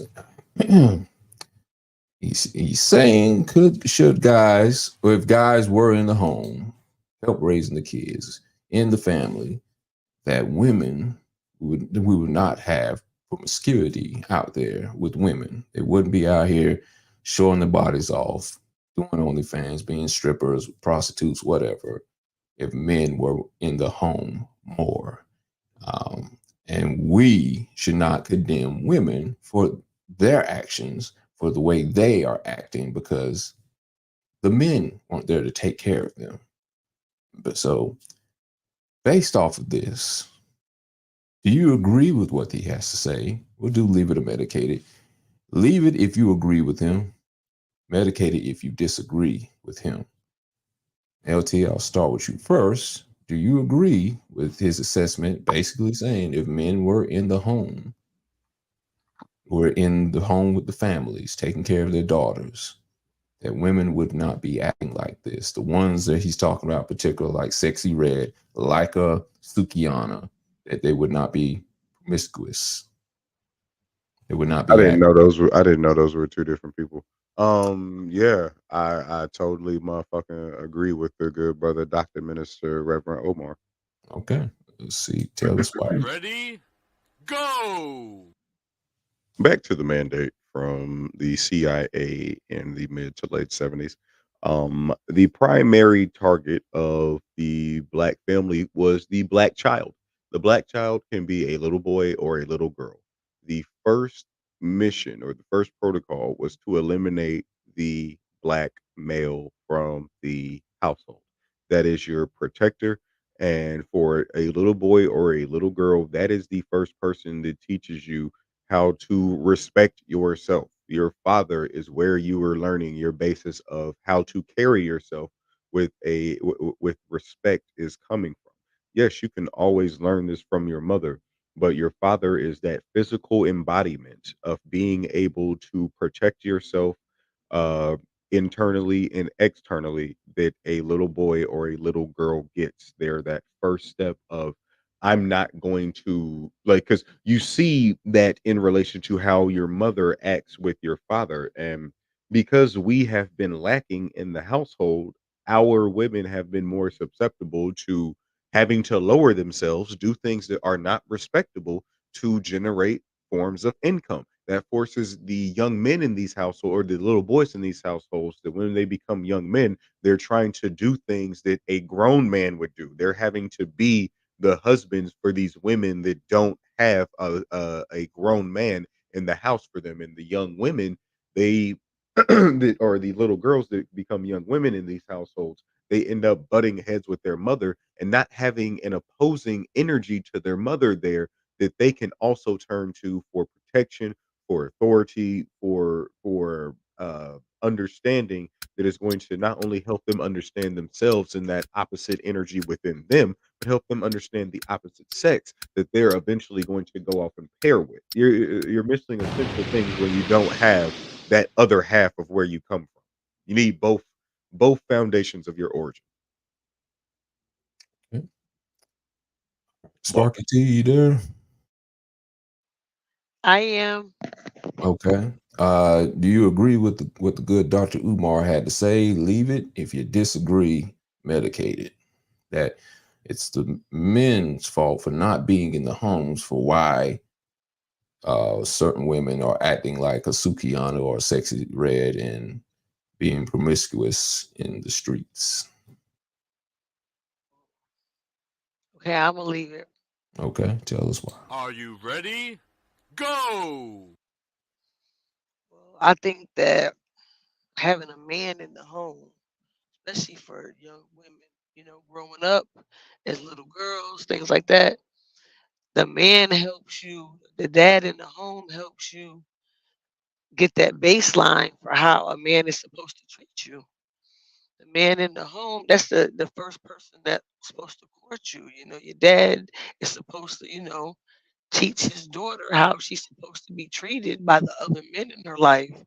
And if there isn't a dad in the home, there isn't a strong father figure in the home, there's nobody there to teach her that at young. So when she gets older, a lot of times she's just willing to accept anything and in return do anything for attention. The other thing is when the fathers aren't there, a lot of times they're doing whatever they can to get the attention of a man, any man, because they didn't have the attention of their father in those formative years. A lot of times they just looking for attention anywhere. It doesn't matter even if it's bad attention. They just want attention. And so at that, they're doing all kinds of things. Some, walking around with dog collars on and letting, people walk them and what I'm saying, out in public and some of the music that is, it's ridiculous. But the level of disrespect that they're allowing, because nobody taught them their worth. If you truly, truly, truly know your self-worth, why would you let somebody treat you so? And I know that they a lot of times don't see it that way. There's power in, their freedom and da, da, da, da. But a lot of times I think that's something that sounds good when you have to try to rationalize why you're doing whatever, why you're taking whatever, why you're allowing whatever. So I would agree with Dr. Omar that if the Dr. Umar, excuse me, that if there were definitely more father figures in the home, we wouldn't have as many instances of the promiscuity, the people being promiscuous, and the different things that are going on because it's a lot.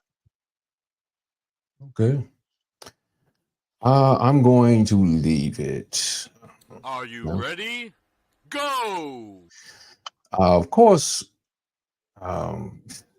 there's always going to be the outlier where someone is going to escape the teachings of their parents and be bad kids or bad adults eventually, because loose women have been around since the beginning of the time, and where parents were in the home and such. But right now, it seems like it's the norm for the father not to be in the home. I think, and to dance on both of you guys' points, what it shows is if you are in a home with the mother and you are constantly having a viable relationship, you're showing her basically, I don't have to do these type of things to have a guy. If there is no guy in the home, what example do they have? They have to go kind of create a scenario to go get a guy. And basically all that we see in media is that to get a guy, I have to be promiscuous. I have to show my body off. And even though that's only for a fleeting moment, because most guys are not going to marry you based off of that. They're not going to respect you based off of that. There's got to be more than one kind of trait that you offer and that you do well for a guy to want to marry you and then stay married to you long term. It'll get you for the second, but that's what an example of a marriage does. When you're in a marriage, you see every day, like, okay, this is what mom has to do. This is what mom is doing. This is what dad is doing. This is why they're staying together. So I'm going to carry this example on with my life, and knowing that mom don't be stripping every day in the home to keep her man home, and dad don't have to do nothing promiscuous to keep her home. So that's still, I agree with Dr. Umar. It's a clear example of showing what love looks like. It's a clear example that shows what protection looks like. And if you don't have that example, then you're going to have to create something, or you're going to have the media raise your child. And yeah, you definitely don't want that, because Hollywood and the music industry don't care about your kids. They definitely want your kids. They definitely do. They definitely want your children. So fuck around and find out letting media raise your children. Because they will. They'll raise them into whores and criminals. Because that serves both of the bottom lines. That serves the sex industry, the sex worker industry, or the sex trafficking industry. And it serves the private prison industry and the legal industry and the legislative industry. It funds America. Whoring and like crime and sex is what America was built on. Nothing more American. Right. And while I despise both Sukihana and Sexy Red for the music they make, the only thing I'll have to push back on is, as children, I will blame the fathers for this one. As grown adults, at some point you have to accept accountability for your own actions. They're grown women. Yes, their lifestyle, how they grew up, put them in the situation to give them that mentality. But at some point, you got to be able to change on your own, or someone's going to change it for you. Like, you can be raised in a bad family and you can become a criminal or do bad things when you grow up, but the courtroom won't look at how you were raised most of the time, unless you're a school shooter, and then they'll look at your past. Honestly, the court will use how you were raised against you in the court of law. Most of the time, they're not going to look at your past. They'll look at your past somewhat, but they're not going to not give you prison time based on what happened in your past. Most of the time, if you're a murderer, if you rob people, you're a money launderer, they don't care about your past. Yes, they do. You're going to have to suffer regardless, no matter what you have done in your past. And so you need to be condemned, or these type of things will happen all the time. Shaming, maybe not shaming is not the right word, but you should be told when you're doing wrong. You should not be said, oh, well, we forgive you based on what you've done with your past or how you grew up. It's not your fault. It's your father's fault. That only works for so a lot long. of people. We was doing that for Black China. Like, that's what Black China was trying to. I'm sorry, Angela. Yeah, men weren't doing that. Some men people, weren't doing that. They will. Some people will go through the rigmarole of going through the whole rebrand of the only reason I was out here whiling like that is because I'm a victim of my past. And that's when you do your little sit down where it insert daytime talk show host here, and you get to have a little boo-hoo and cry, "Oh my God, and you were just being abused and nobody knew, and you were you know what? That's such a sad story that we should all stop hating you for that thing that you did wrong and treat you very delicately now and allow you to, get work again in movies and TV and be a celebrated celebrity." I still Shit, that's think kind of what Robert Downey Jr. did. That boy was doing hella drugs, hella drugs, hella drugs. yeah, and but nobody was caring about what his childhood was like. Nope. They'll care about it when you have your redemption story. Once you Mike get back Tyson had on a top, horrible they'll go. childhood, but nobody was caring about that when he was he had a rape case put against him, or Yeah, not when you was threatened to smoking up punch people in the face when he had mouth these is press naked. conferences or whatever. Nobody cared about his childhood. They don't care about it until you have a redemption story and you recover them. Like, hey, I had this childhood. I was bad at one Things that point, we and I can came back measure from it. So monetarily. I am a beacon of light, and I am something to look at to show that, hey, I can change, and you can also change. But nobody changes when you're in the throes of a bad personality or bad life. Nobody cares. Then you got to do what you got to do. Yeah, You got Bo to had change to on do your it own. first. That's why there's therapy out there, because there's an option of whether you're going to continue this bad life or you're going to change. We just want to know what the root of the problem is. The root of the problem, I can say, partially is the fathers are not in the home. But you gotta, just because you discover the root of the problem, that don't mean you continue doing what you were doing. The root of the problem, smoking cigarettes, could be stress, or the root of the problem doing crack could have been stress, or you were treated badly as a child. But that doesn't give you excuse to still do it. You gotta accept You do accountability. crack, you was always Accept it and predestined stop to do doing crack. it. You had crack in your cards. Yeah, you can learn the root of your problem. That doesn't give you any clearance to not stop doing the thing that is giving you Because, like I said, we live in a day and age where if people reveal their trauma and the ways of which that makes them a victim, they will be given validation in return for it. So once you receive that validation, that's verification that I don't need to change myself because so many other people, in my mind, like me because of my tragic trauma-filled story. Mhm. I shouldn't, like, that's literally why our R&B singers are always singing about finding love and then losing love, because no one wants to hear about a motherfucker that's just always happy. You know what I'm saying? Like, Because people can't identify with that.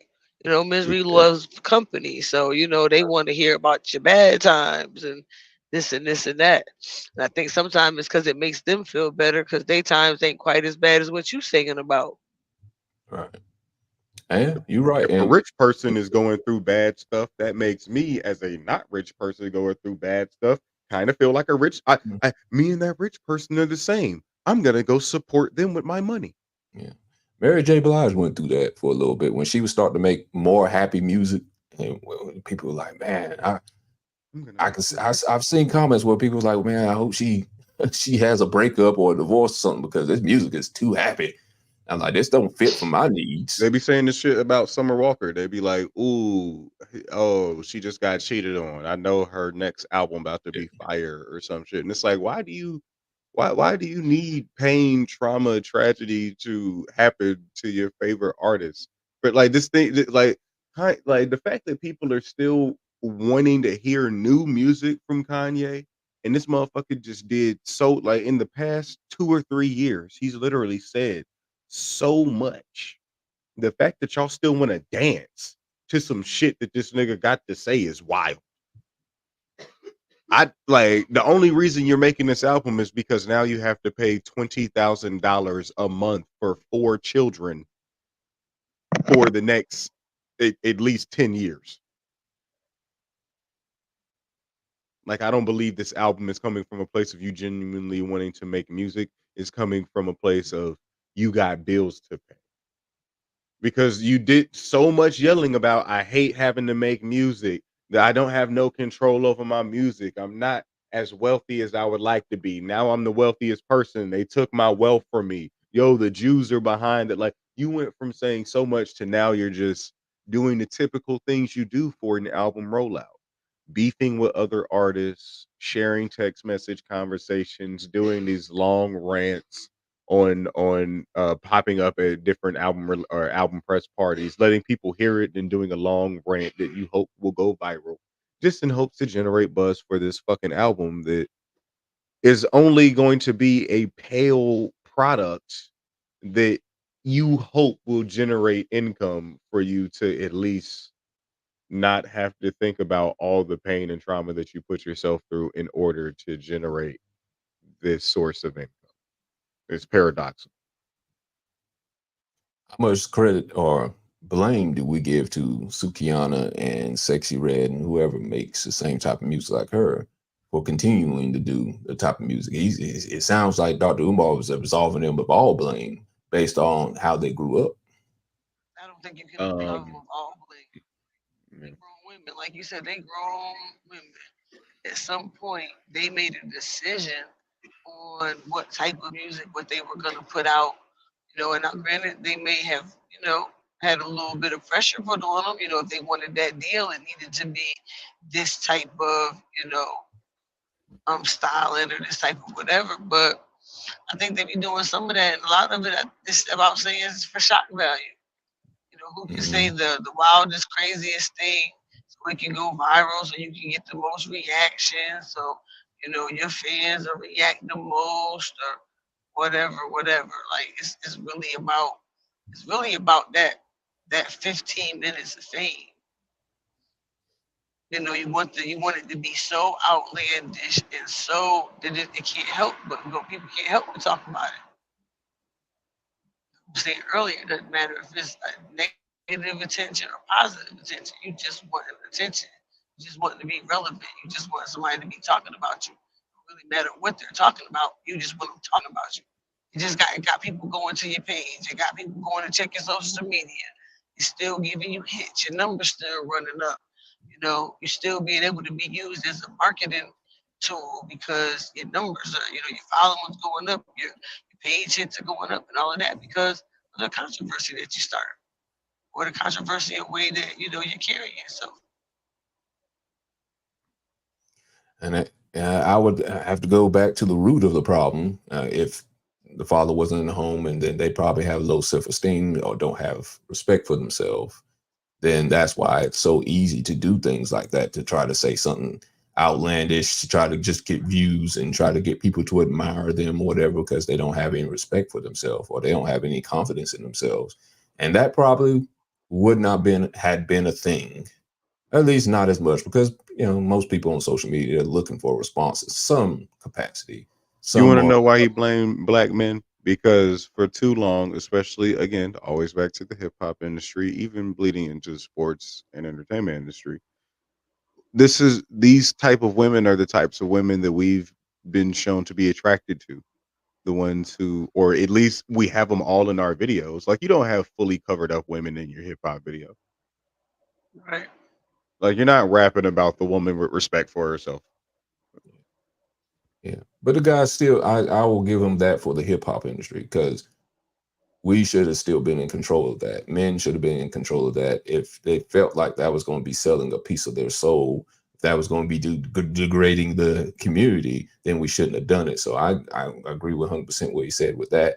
We should have been the ones to stop doing that. Besides the household thing, in the industry, you are in control of what image puts out there. Young women can't put an image out there unless you put it out there, unless they do AI now. But before all that, they could not put your image out there. They couldn't do these horrible blacksploitation movies, these horrible music videos. We were already doing it, like Sukihana and Sexy Red.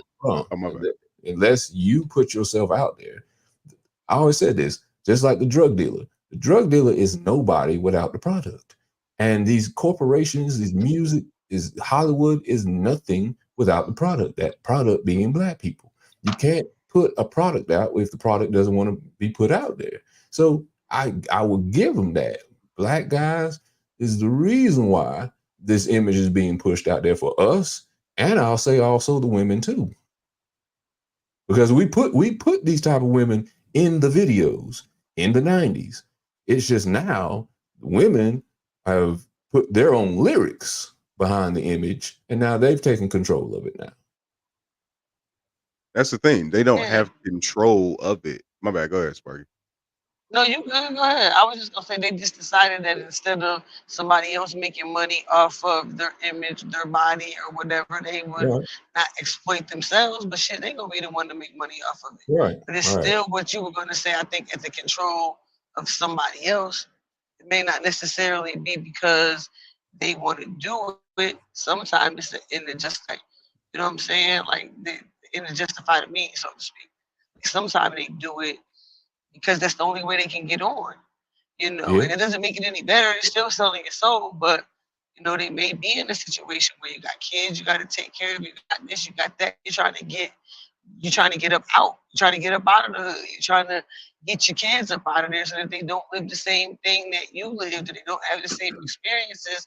You know, and a lot of times they're selling their soul, you know, to make that happen. Because it's the only thing that the record label will accept. Because, like you said, they don't have control over their own images and their own music. Most of them don't own their own stuff. And let's be honest, they're yeah, looking for people to sell their soul. You know how many people go to school, go to college for music production? A lot. You know how many I'm about to say a people lot. in the music industry don't have music or don't have degrees in music? A lot. A lot of the richest people or the people that claim to be the richest people in music did not go to school for that because they're primarily looking to sell the image of make a product out of people who do not understand the value or the worth in themselves. People that will be more susceptible to selling the images and ideals that we would like to project for a particular community. Again, Justin Bieber don't ever have to talking about catching the fade with Justin Timberlake. Like Justin Bieber don't ever have to sing about being the hardest cracker out here. It's just not the shit that he has to worry about. Taylor Swift don't ever have to bend over and show you her butthole. She don't have to twerk her cheeks to get a fucking Planet Fitness deal. You know what I'm saying? She don't have, and no one wants to see it. No one like, and she doesn't have to be dressed in a very revealing or provocative way. Like she doesn't have to. And if it's more advantageous for her to be in a relationship where she gets mistreated than be the one to fuck around on it be on some city girl shit. You know what I'm saying? Like it's more advantageous for Justin Bieber to be in a relationship and actually be good to his wife versus hiding her or like just having a bunch of bitches around and shit and treating and calling women bitches. Like imagine if Justin Bieber was out here saying damn, I couldn't think of a Justin Bieber song at the moment. Fucking bitch, bitch, bitch. Oh, you're my like some shit. Don't you always be my bitch, baby, with featuring the illustrious yeah. Luda Christopher Bridges that has a weird face, light skinned wife. Are we just saying this for every light skinned girl? They're all weird faces. No, just the black men in upper echelons of Hollywood all seem to have weird, like after they put on that dress or kissed another man, they all seem to have a weird face, light skinned wife that just came up out of nowhere. Ain't nobody ever spoke to her before, and they never did no interviews. Like they only, but like just it just comes with the deal, according to Kat.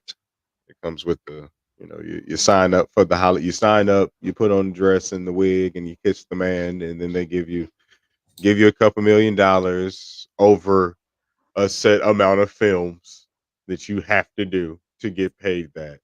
In the meantime, you can fuck around with some of these white women that we don't want no more. And here you can marry but if you want to marry black, here is a weird face, light skin black woman that's most likely probably half black, to be honest. Like a Meghan Markle ass, you know what I'm saying? Like only black by like because you barely failed the paperback test.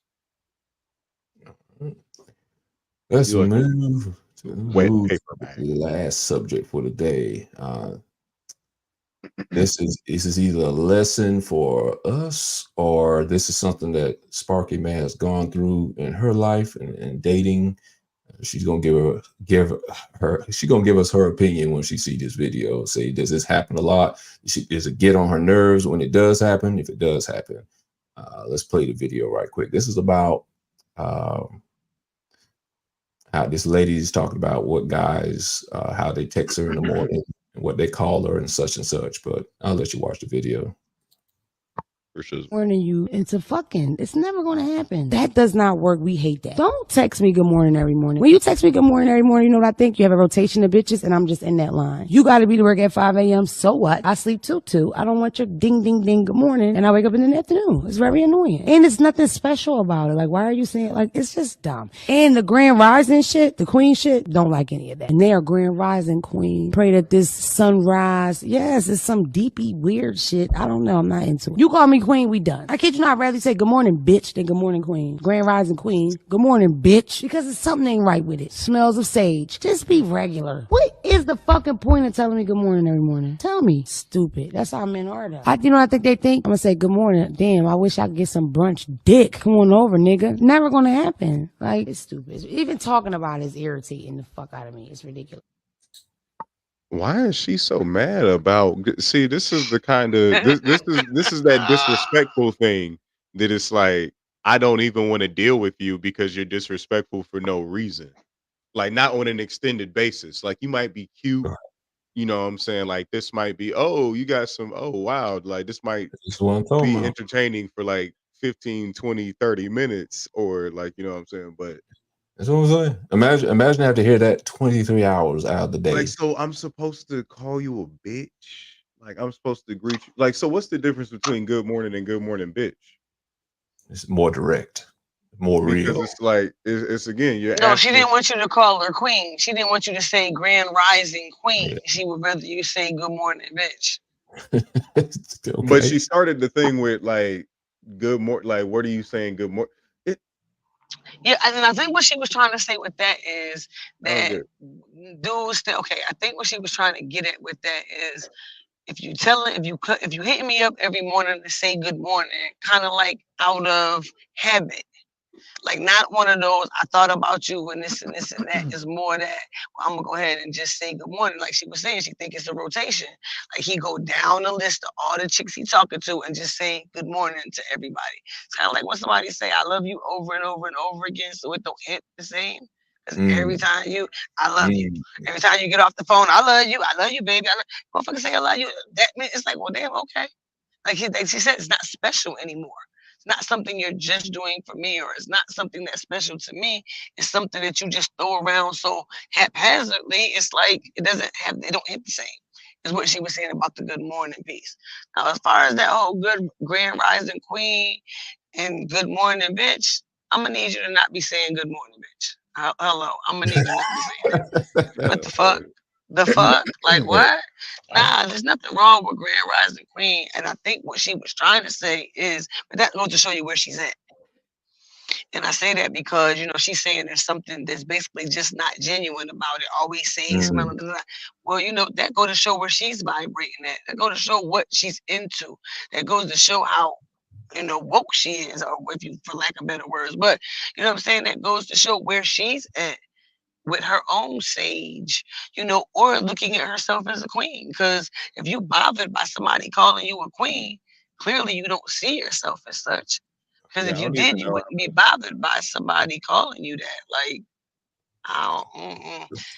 that shit was crazy. I don't even know how much time we could spend like on a she could.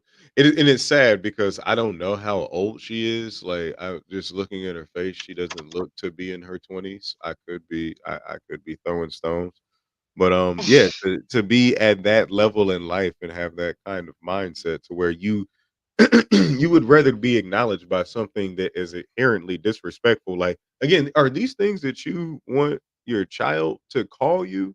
Are these things that you would want your child to be called? Like, the way that we allow the way that we want to be spoken to bears a large resemblance on how we feel about ourselves.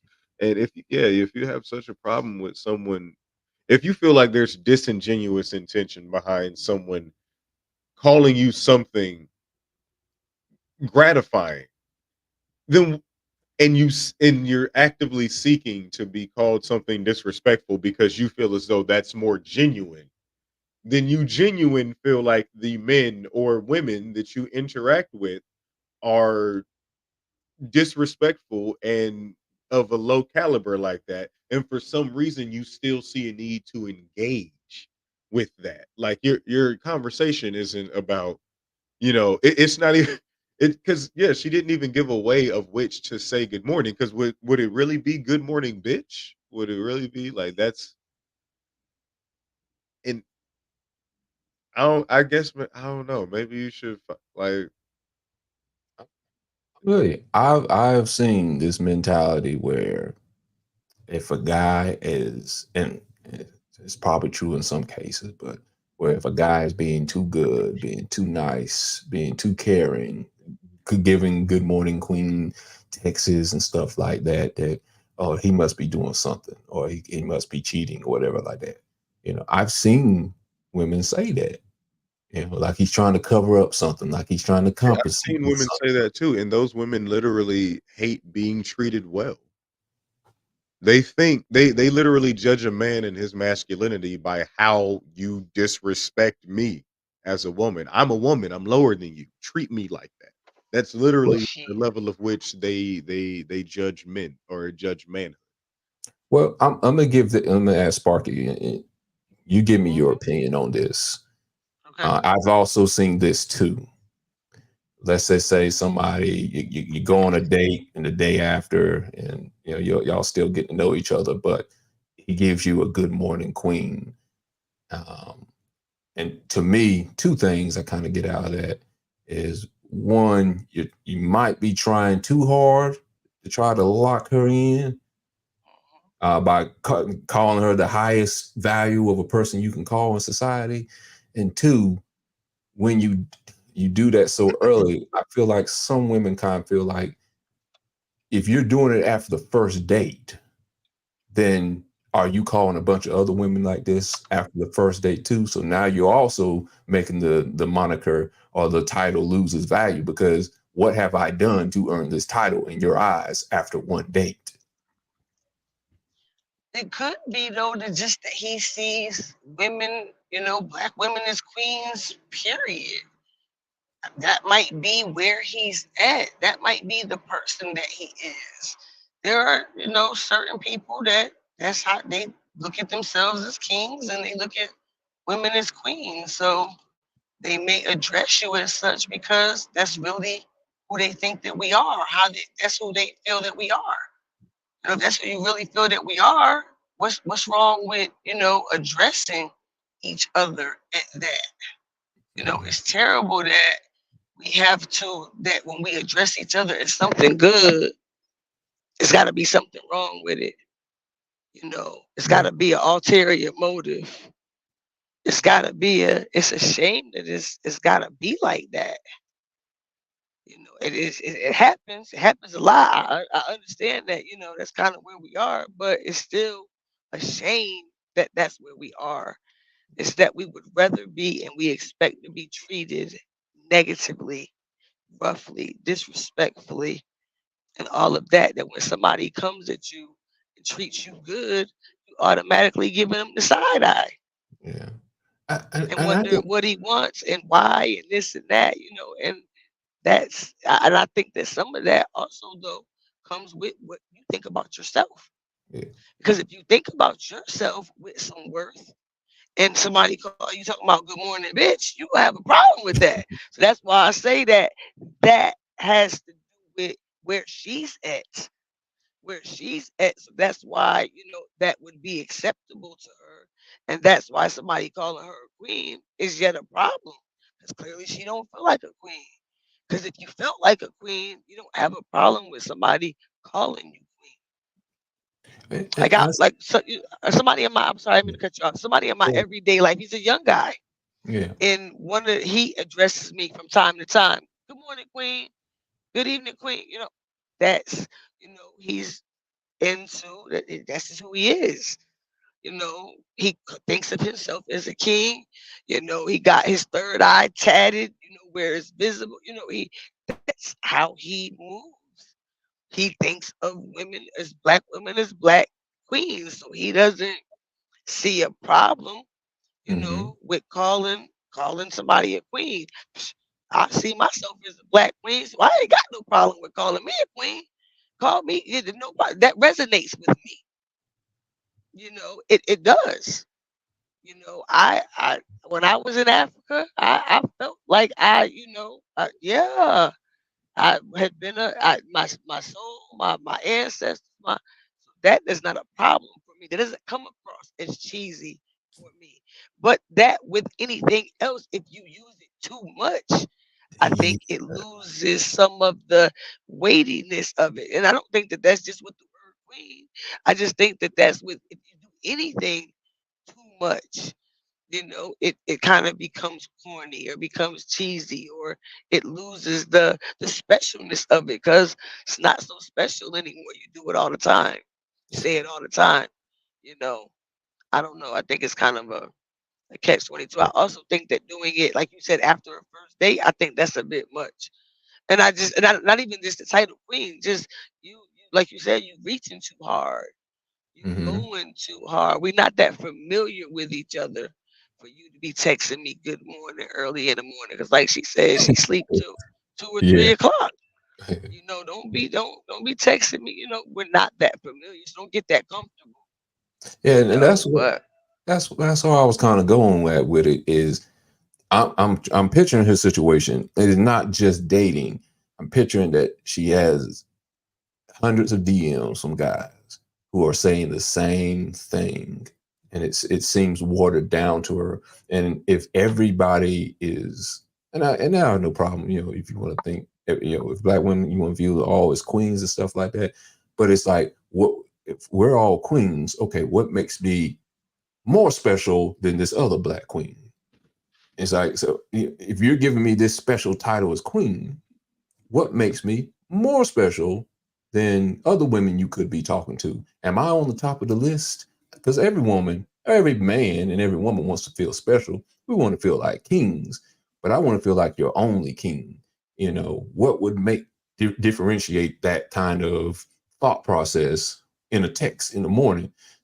I guarantee, has probably heard that "Good morning, queen" probably 1,000 times. Probably. But I'm also pretty sure she's probably saying "Good morning, bitch" or "Good morning," like. So again, it's like, because men already have this idea notion that women respond to the negative DMs that they get quicker than they respond to the positive ones. They're a lot quicker to screenshot the dudes that pop up in their DMs that are disrespectful.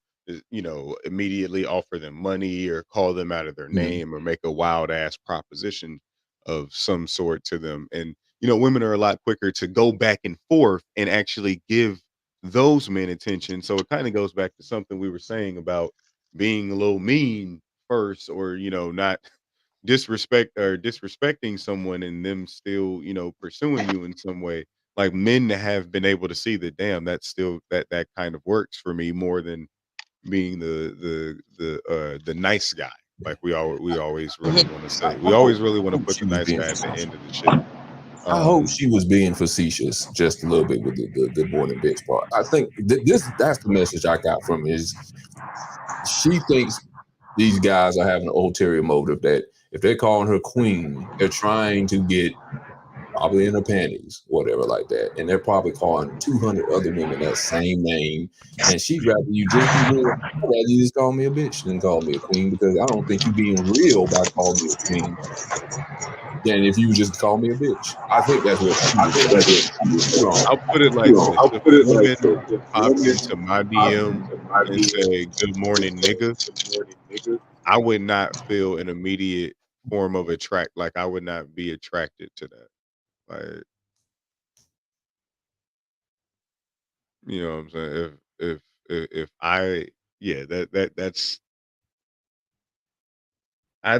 because I think the highest thing, like I slightly disagree. The highest thing that you can refer to yourself as is a god. As you see, that's how I refer to myself. I am a god.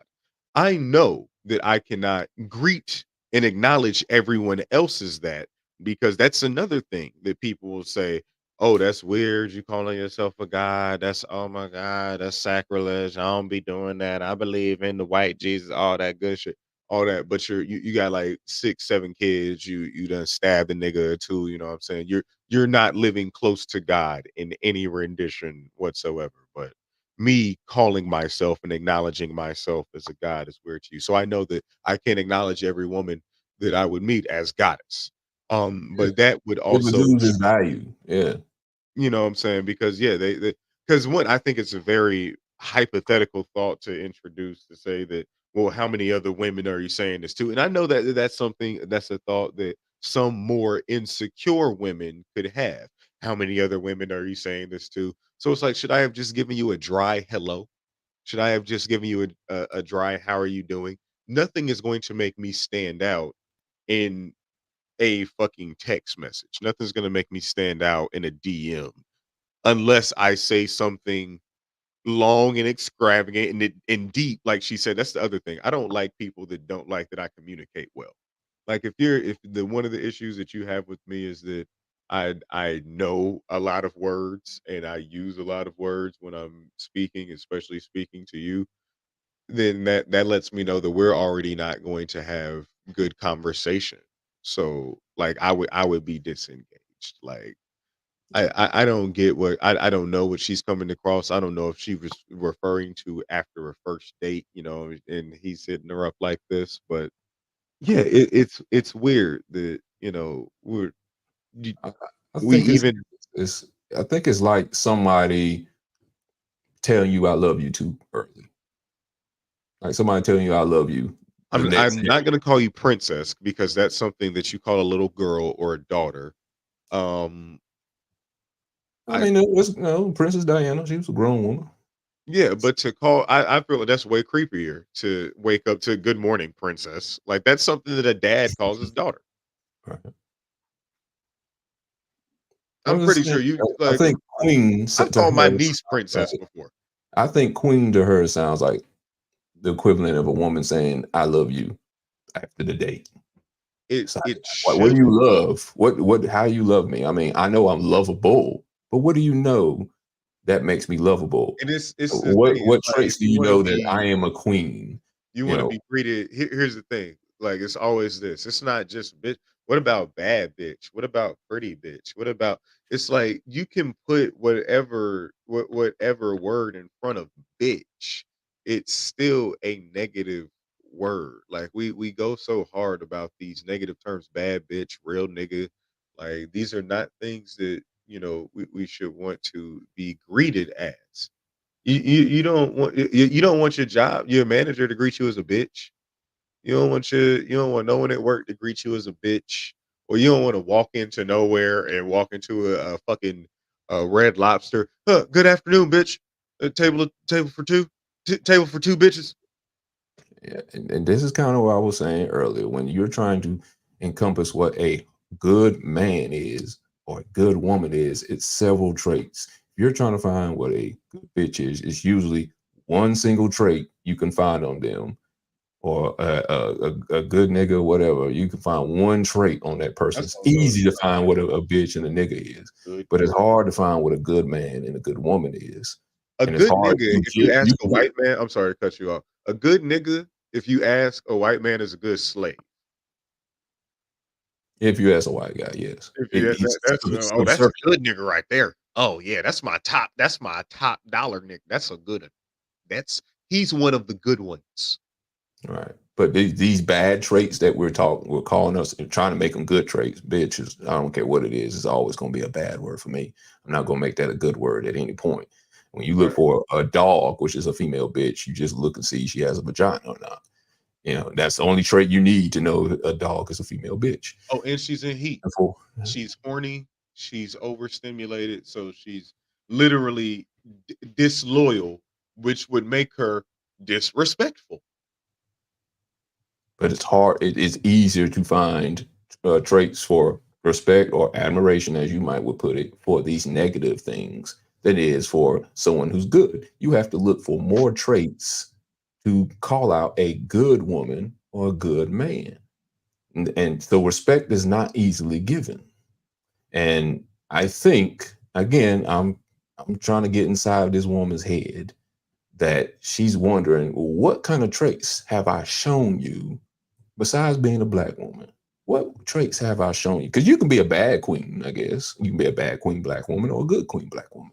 What traits have I showed you that wants you to continue talking to me for a future relationship that makes you think I am the queen? Because I'm assuming he wants a good queen. What traits have I shown you that makes you think you should continue talking to me that I am a good black queen?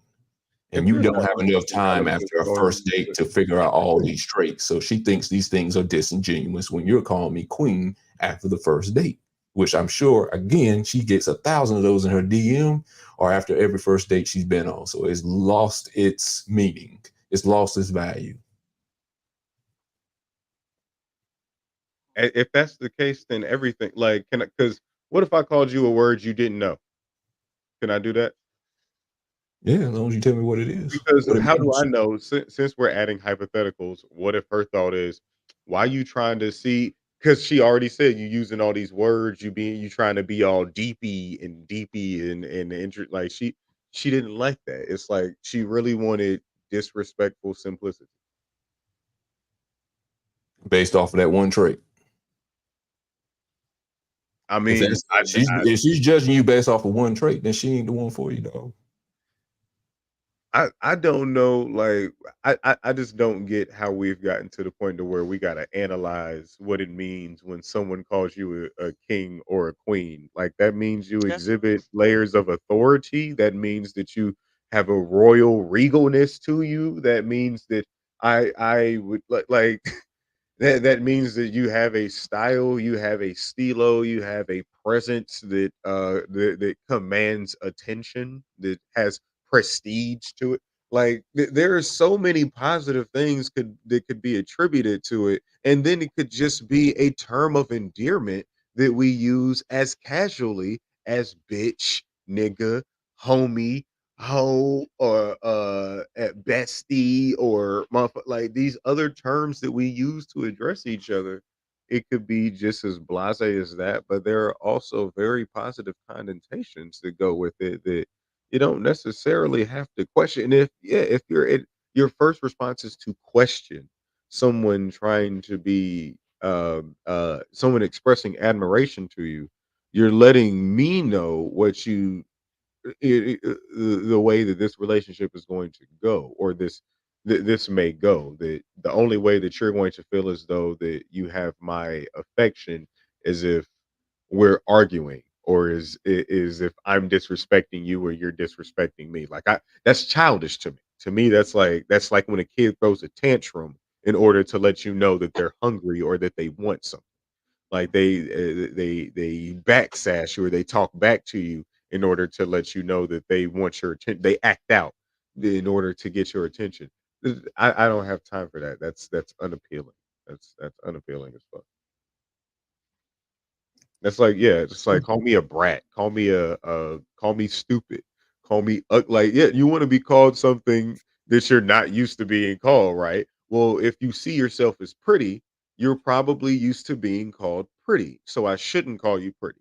If you think you're smart, you probably get called smart a lot. So I shouldn't approach you. And should I greet you? What's up, smarty? What's up? Like, do people like being complimented on their intelligence? Like, because also if that's your mindset, I don't Not think that's mostly. very intelligent. So Most of it. I'm definitely not giving you that compliment. That's not a trait that I see. Yeah, you don't hear too many people giving you compliments. Good morning, most intelligent one of the most high. You don't hear that too many Yeah, times. good morning, great good morning, awesome voice. Like, Yeah, most people are gonna go for beauty traits. Yeah, good morning, handsome. Good morning, beautiful. They may add in the intelligent after that, or before that, and then end with beautiful and unless they've handsome. already come up with a nickname for you. Yeah, queen is usually gonna be at the end after beautiful. Beautiful queen, handsome king, beautiful, handsome, beautiful, intelligent queen. which is weird. Everybody like wants a kingdom or a queendom or some shit, but no one wants to be acknowledged like that by like too quickly. Like Yeah. I mean, I it's don't like we have. really be wanting to be niggas and bitches for as long as we can be niggas and bitches. We be having like 10 fucking children. We be like 30, 40, 50 years into life, Yeah, still wanting to be niggas and bitches and thinking it's weird that that motherfucker held the door open for me. Fuck they want. yeah, I never want to be called a nigga at any point, in any point of relationship or dating. Not in the a morning. red flag Not anytime. early not as a greeting, no. Yeah. Good morning, nigga. Or not even in a girly good morning, nigga. Like that's not even Good no. night. That's still like it still Night, doesn't night, do nigga. like yeah, like you're that's the last thing the first thing and the last thing I'm being called is an ignorant person. Like over a set amount of time, that does something to a person. That will do something to a person's psyche. Like it'll literally be these stories of sitting down on someone's talk show couch saying, "Well, it's because every night and every morning he greeted me saying good morning, bitch. So I just became the biggest bitch in all of history after that, and that's why you should not blame me for exterminating half of humanity. You should blame the man that greeted me every night and every morning by calling me a bitch. I didn't want to be called a queen, but I didn't, and I said bitch or something. I didn't mean just bitch though. I said bitch or something. He could have came up with something else. About queen bitch. Queen bitch, like it, like the That's a queen term. of the bitches, the bitchiest queen, like, and it really would have just been more negative variants of something that you don't need, something that would have still been your villain origin story, Yeah. something you still would have been crying on Mona Scott's couch. You know, Mona, I just, when I come from Puerto Rico, Mona, I have nothing, and everyone treat me like hoe, so I be hoe. Let's move on for that. We're reached the end of our show. Please. We're going to do the deepest thought. Enjoy the deepest thought for today. I will.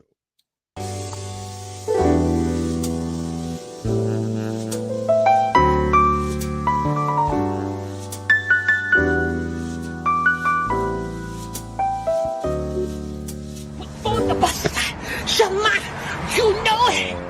I'm in the business. I'm ready to go home and do the work.